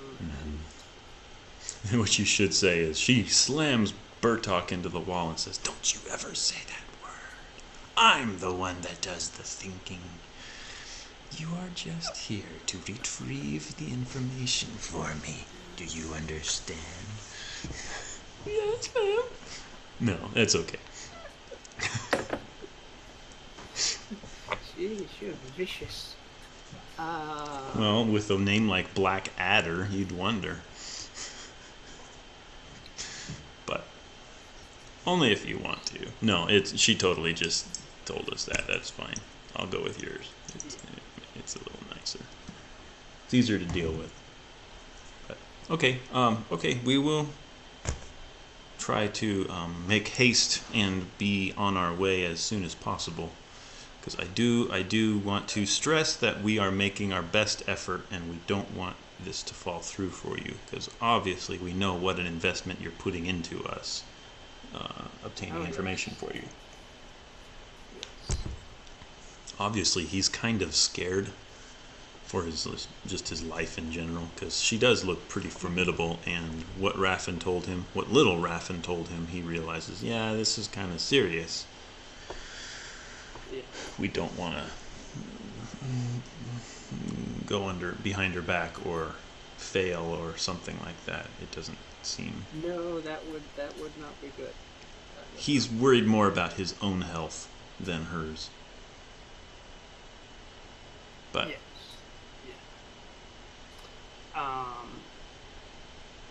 And she's going to give a kind of daydreamy sigh as she imagines what she'll be able to do with the Proteus once it's in her hands. Got it. Okay. Yeah. When Raffin was here, we discussed vaguely what sort of reward you guys would get for all this effort. It's still up in the air as far as I'm concerned. But once we do have the Proteus, I mean, there's almost no limit to what we could do or Ooh. offer. So, do you have any preferences as far as payment or prestige or Retribution to goblins as a whole. But I will not say this out loud. Instead, I will just remain silent as all these ideas run through my head. Oh, we could totally own a city. Or we could make a set of portals. Or we could do things and go places. Or we could exact revenge upon those that murdered our families as children. And my facial expressions will change thusly, but I will say at the moment, ma'am, I have many, many ideas, but I don't feel as I could ask or request any of them at this time. When you say limitless, I admit that I have many ideas, but I don't wish to state anything until I've seen what your definition of limitless means. I don't want to seem too hopeful or demanding or unreasonable to you.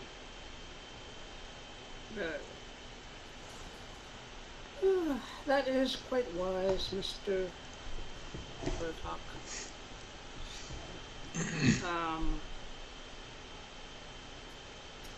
Yes.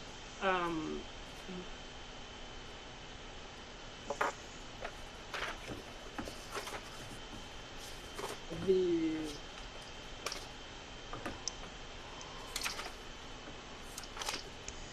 no. Oh.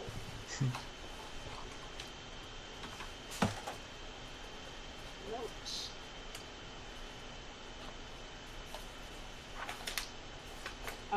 The flag of the College of Bards is a heart, appropriately enough. So if you see a airship with a heart, flying a heart banner, Shoot it down. Yes, shoot it down, please. If you see a Scots Bearcat or a Pope Toledo flying over the city, shoot them down too. I don't know if you've ever seen Absent Minded Professor. No, This was the original Flubber movie with what's his name? Famous actor from the 50s. It's pretty awesome. You probably should look it up sometime if you can. Okay.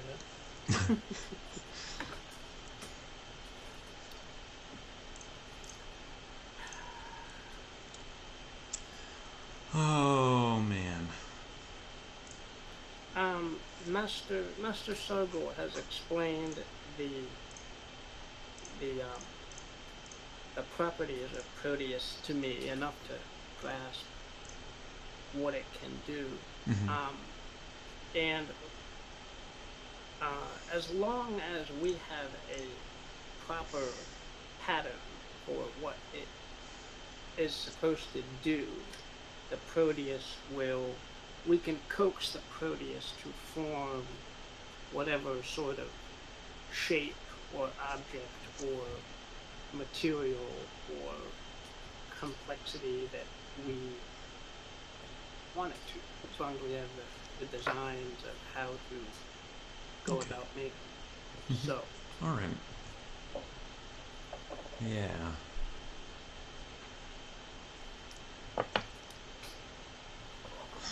Okay. I think that for now we'll just let the reward thing stay. Yeah. We won't quite focus on that for now. Okay.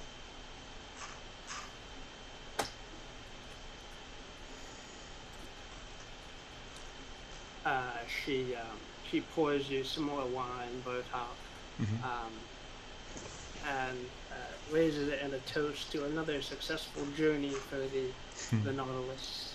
Yeah. Yeah, and then eventually I will take my leave. I imagine, unless you have anything else you want to detain me for. Hint, hint.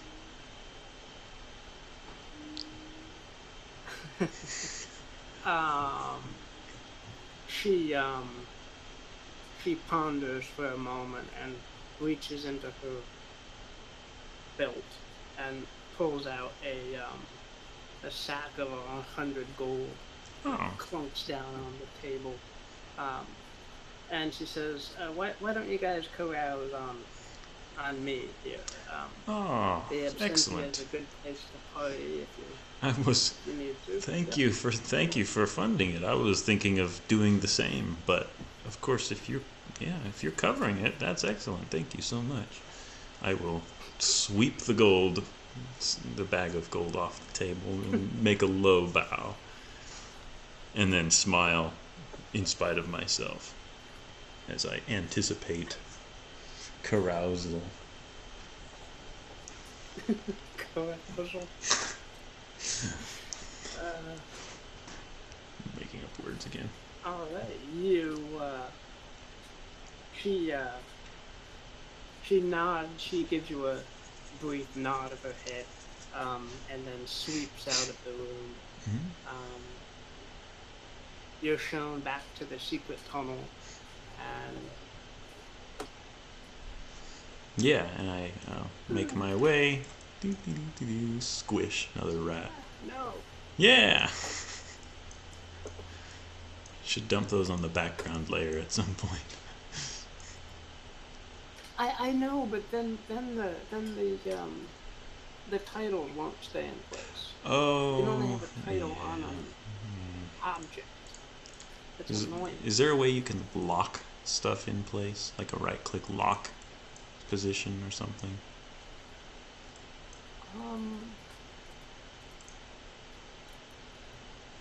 I don't know.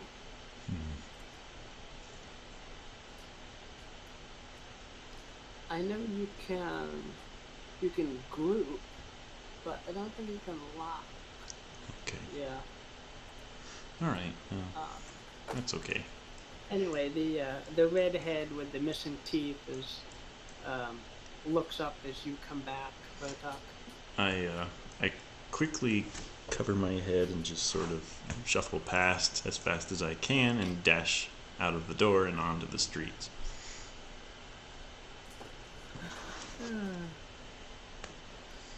You're back on the twisting, winding, dark streets of shattered Delgar.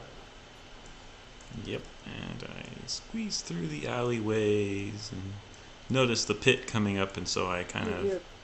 Yeah, I hear the cries, and I want to avoid it this time, so I dodge through a couple more mazes of alleys and come along up next to the fence of the Blackadder Manor, and I'm like, make no sign of recognition, and I shuffle past the gate, giving no nod to the guards, and then back into the alleys where I dodged up to the docks.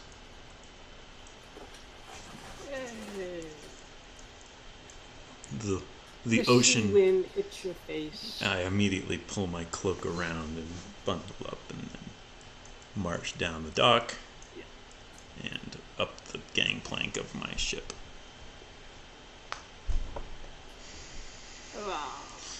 And announce to everyone that dinner's on, not me. Hurrah! Yes. And we all file back up the dock together and into the Absentia.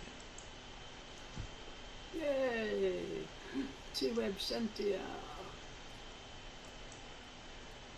Absentia is famous for its exotic drinks and meals from various ports in the world. And it's And it's astounding They have views rain. of the Sauron's towers on either side of the dock here. Oh yes, yes. The one far out to sea, it's kind of like a lighthouse that sweeps in a circle. Okay. There's a beam of green light that just sweeps round and round. And Oh, round. so aimlessly, it's not like looking for me or something, because I am a halfling and I kind of freak out at No. the tales of old from beams of light that come from towers that fixate upon halflings and control their minds. Anyway, yeah, we head in. All right. The innkeep looks up and like his face falls as you guys come in because he's always giving you stuff for free, and if they want more stuff. I walk What up do to you want him. this time? I walk up to him and I slam the bag of gold down on the counter and I said, "We're paying this time. Drinks all around. Drinks for everyone." And then we sing sea shanties and stuff, like in Star Trek.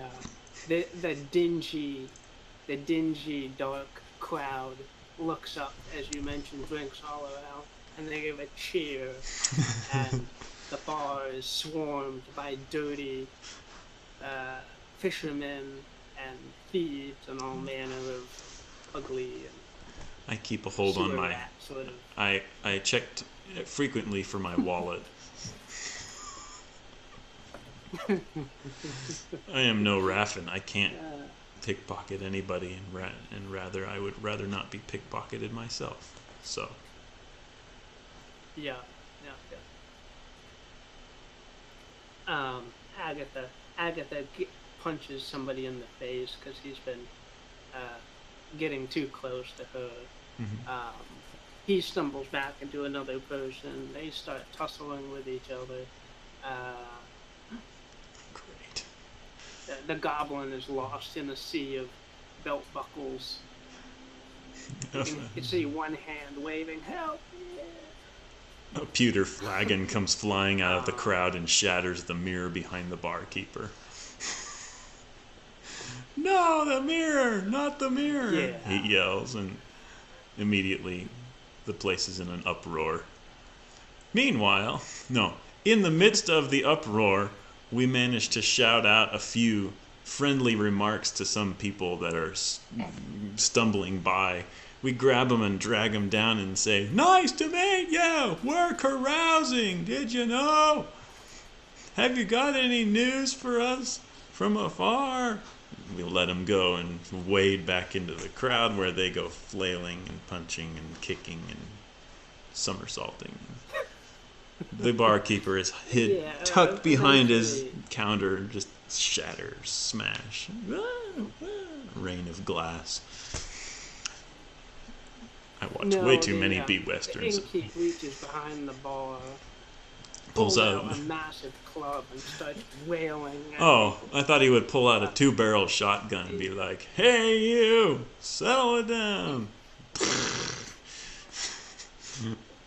Wood comes flying down.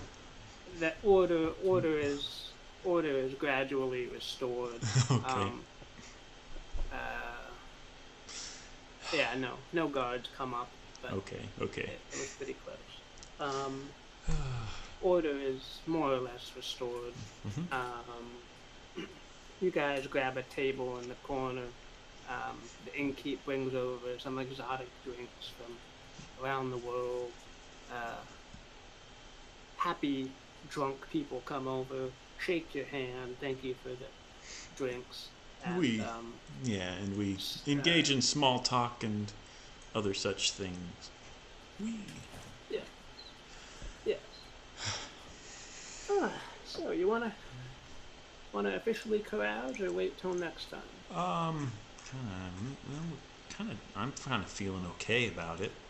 I could stand to do it if you're up for it. Okay. There's only 3 of us that are. How many of us are there now? That you're counting as players? There's at least two, Agatha and myself. But if two. you want to count like Grabnot or the Agatha, other, yeah. or the Knight guy, I don't know. If you want to count the other guys. No, they're back in Leviathan's Point. Yeah. No, I meant. Oh, right. That's right. Okay. Agatha's You're with me lagging though. again. I'm gonna refresh. Okay.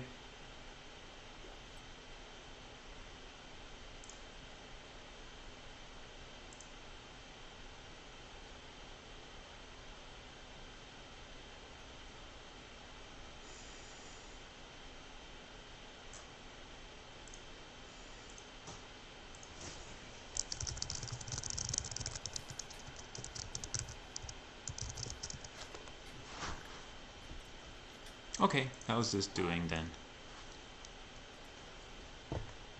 Any better? I'm here. Yeah. Okay, just making sure. So where's that?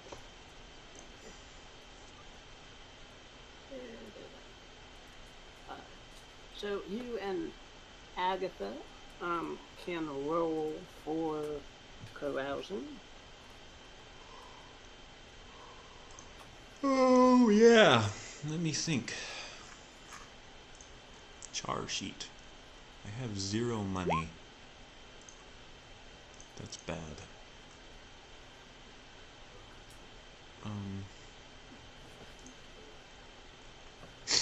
I also have 0 money from my big chest aboard the ship. Bartok's pickled arm.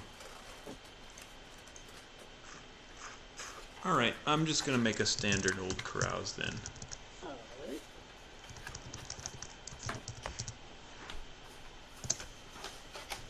Wow. Sorry. Got 3 Yeah. minutes.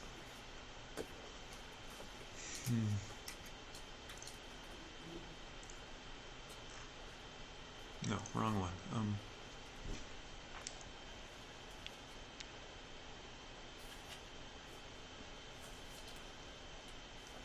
Where did that go? Oh, there.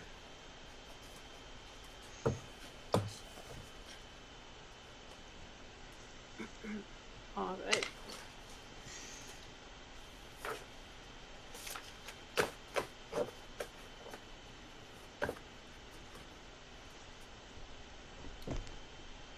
Alright, Agatha rolled a 8, which gets her 1 thing among the carouse options.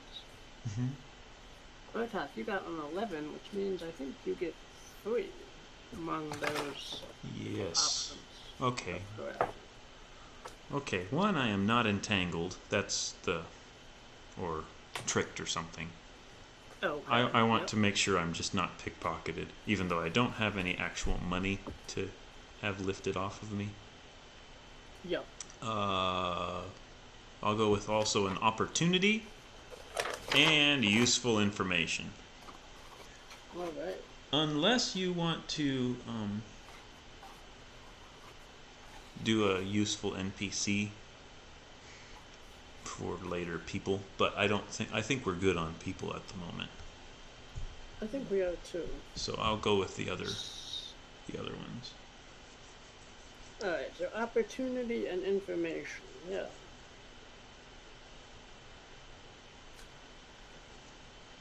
Okay.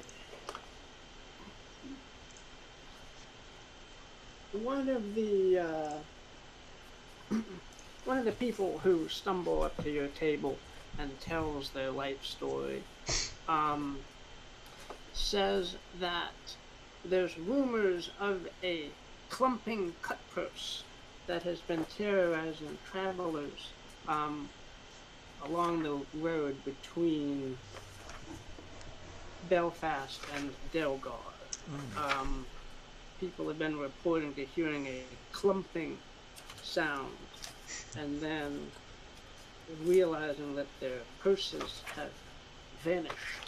And it's very mysterious because they look around, there's nobody there. But then that clumping sound comes and then it fades away and their curses have been lifted from them. And those that have tried to see what in the world is making the clumping noise have sometimes died. So, yeah. Okay. So be careful, youngster, if you're going out there. Keep a close eye on your purse. Yeah, thanks for telling us. We will keep an eye out.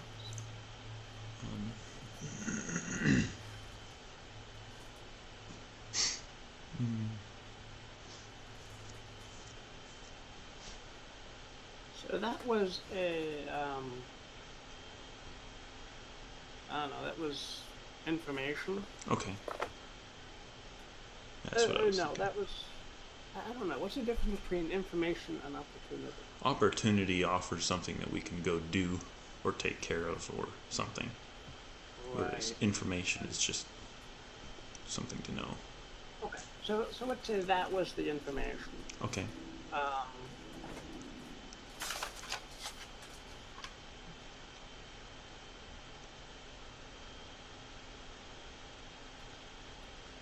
And then, as an opportunity,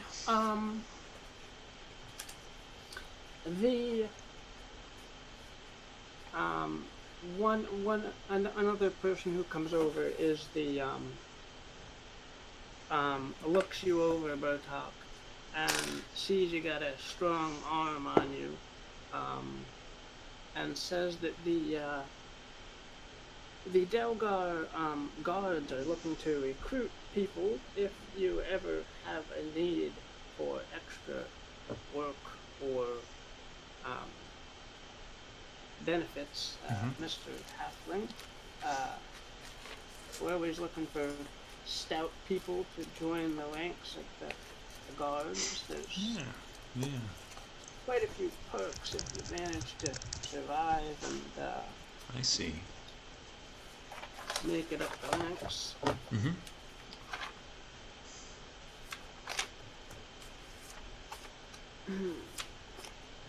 That is good to know. I will definitely keep it in mind. Yeah. And plus you get these snazzy masks, he says, and he pulls out a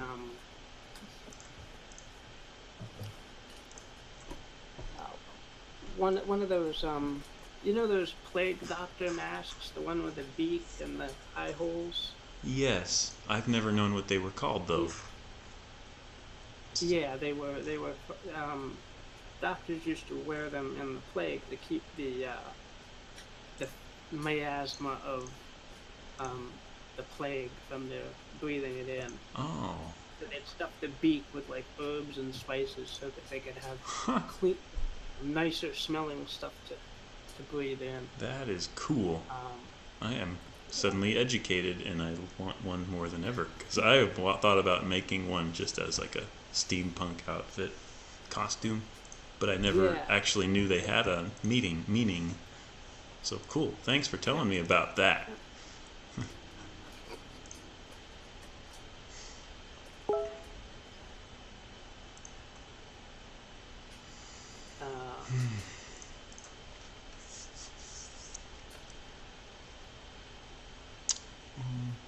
Okay.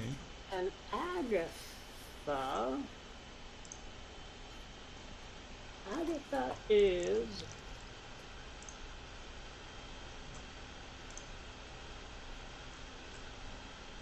Agatha is going to choose to gain useful information, and she will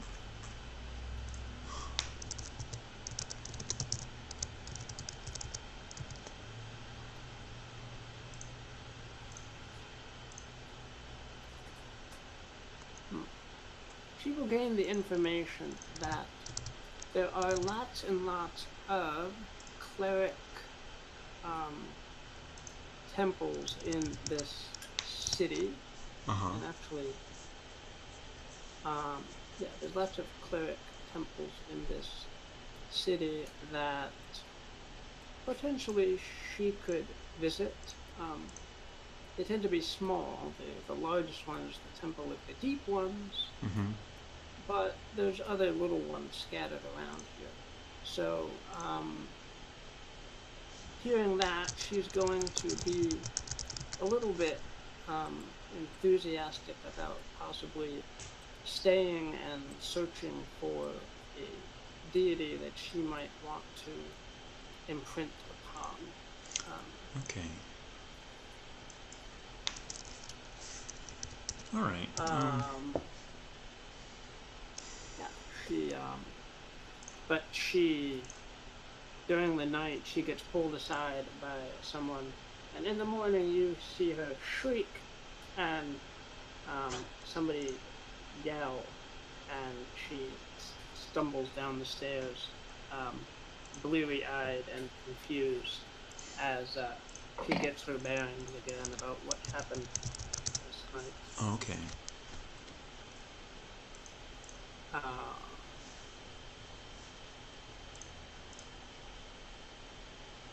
Cool. Mm-hmm.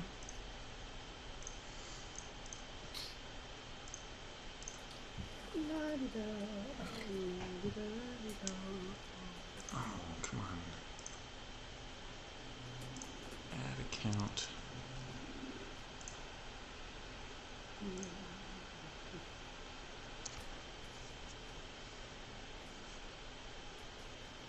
Bartok, you let me out of your sight, she says.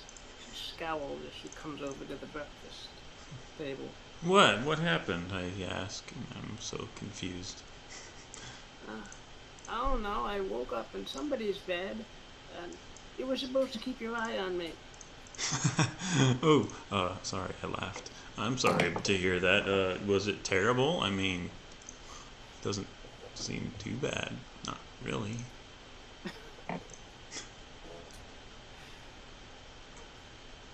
I'm not broken anywhere, so I guess it wasn't too bad.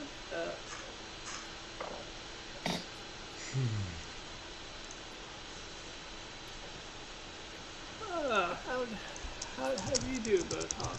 Well, not terribly bad. I mean, not terribly good. I learned the things that probably wouldn't really apply to us in the end, but it's all right. We did okay. Yeah.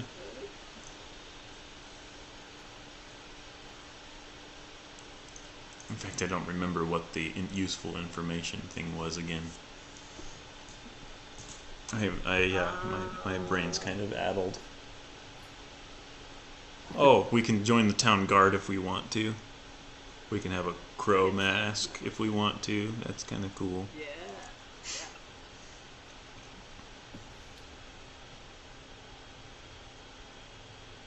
Crow mask.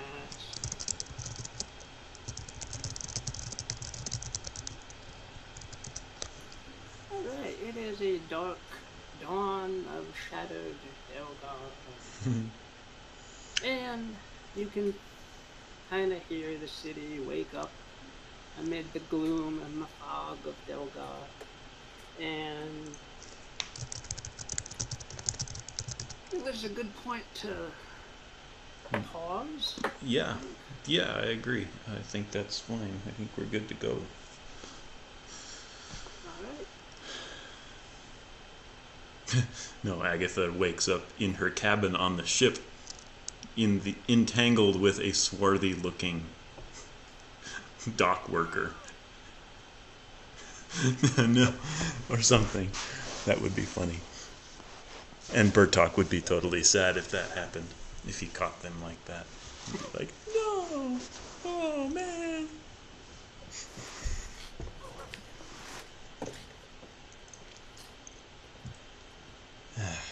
Okay. You do realize I actually forgot to apply his experience from last time.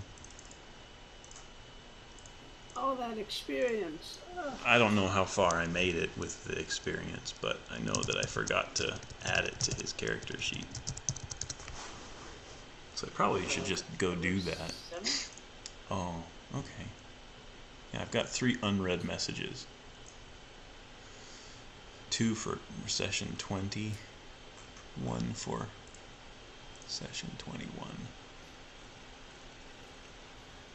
3 to Bartok, 1 to Bartok, 1 to all, 1 to all, 1 to all. So yeah, 7. That I can take care of. And probably should. Yeah. Yes. But otherwise, I won't remember 12. that Botox should be level whatever. Yeah, Wow. I am up to 12 out of 14 now, so I'm almost ready to make level 8. Man, you are up there, Botox. Wow. I want him to retire Botox. No, he won't retire. No, We're gonna give. Well, we will retire him, but we will retire him to the status of sitting in a rocking chair aboard the Nautilus giving orders, or something. No, or oh, that's awesome. Or honestly, we just cap him out with maximum experience, and he just takes all that he knows and keeps adventuring, and never levels after that. It's like the drive would not be to gain experience; the drive would be to play the game. So see the world. Yeah. Yeah. Cool. And I just keep playing All him. right. But then I make another character that totally does work on leveling. Yep. All right. Oh man.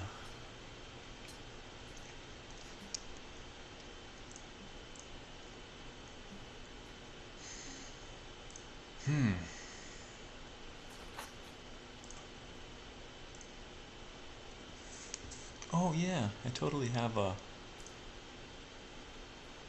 overlay thing now, but I'm not going to put that up yet. I'm just getting distracted. Okay, so yeah. Don't forget about the end screen. Yeah, that's what I was just referring to, but thank you for reminding me anyway.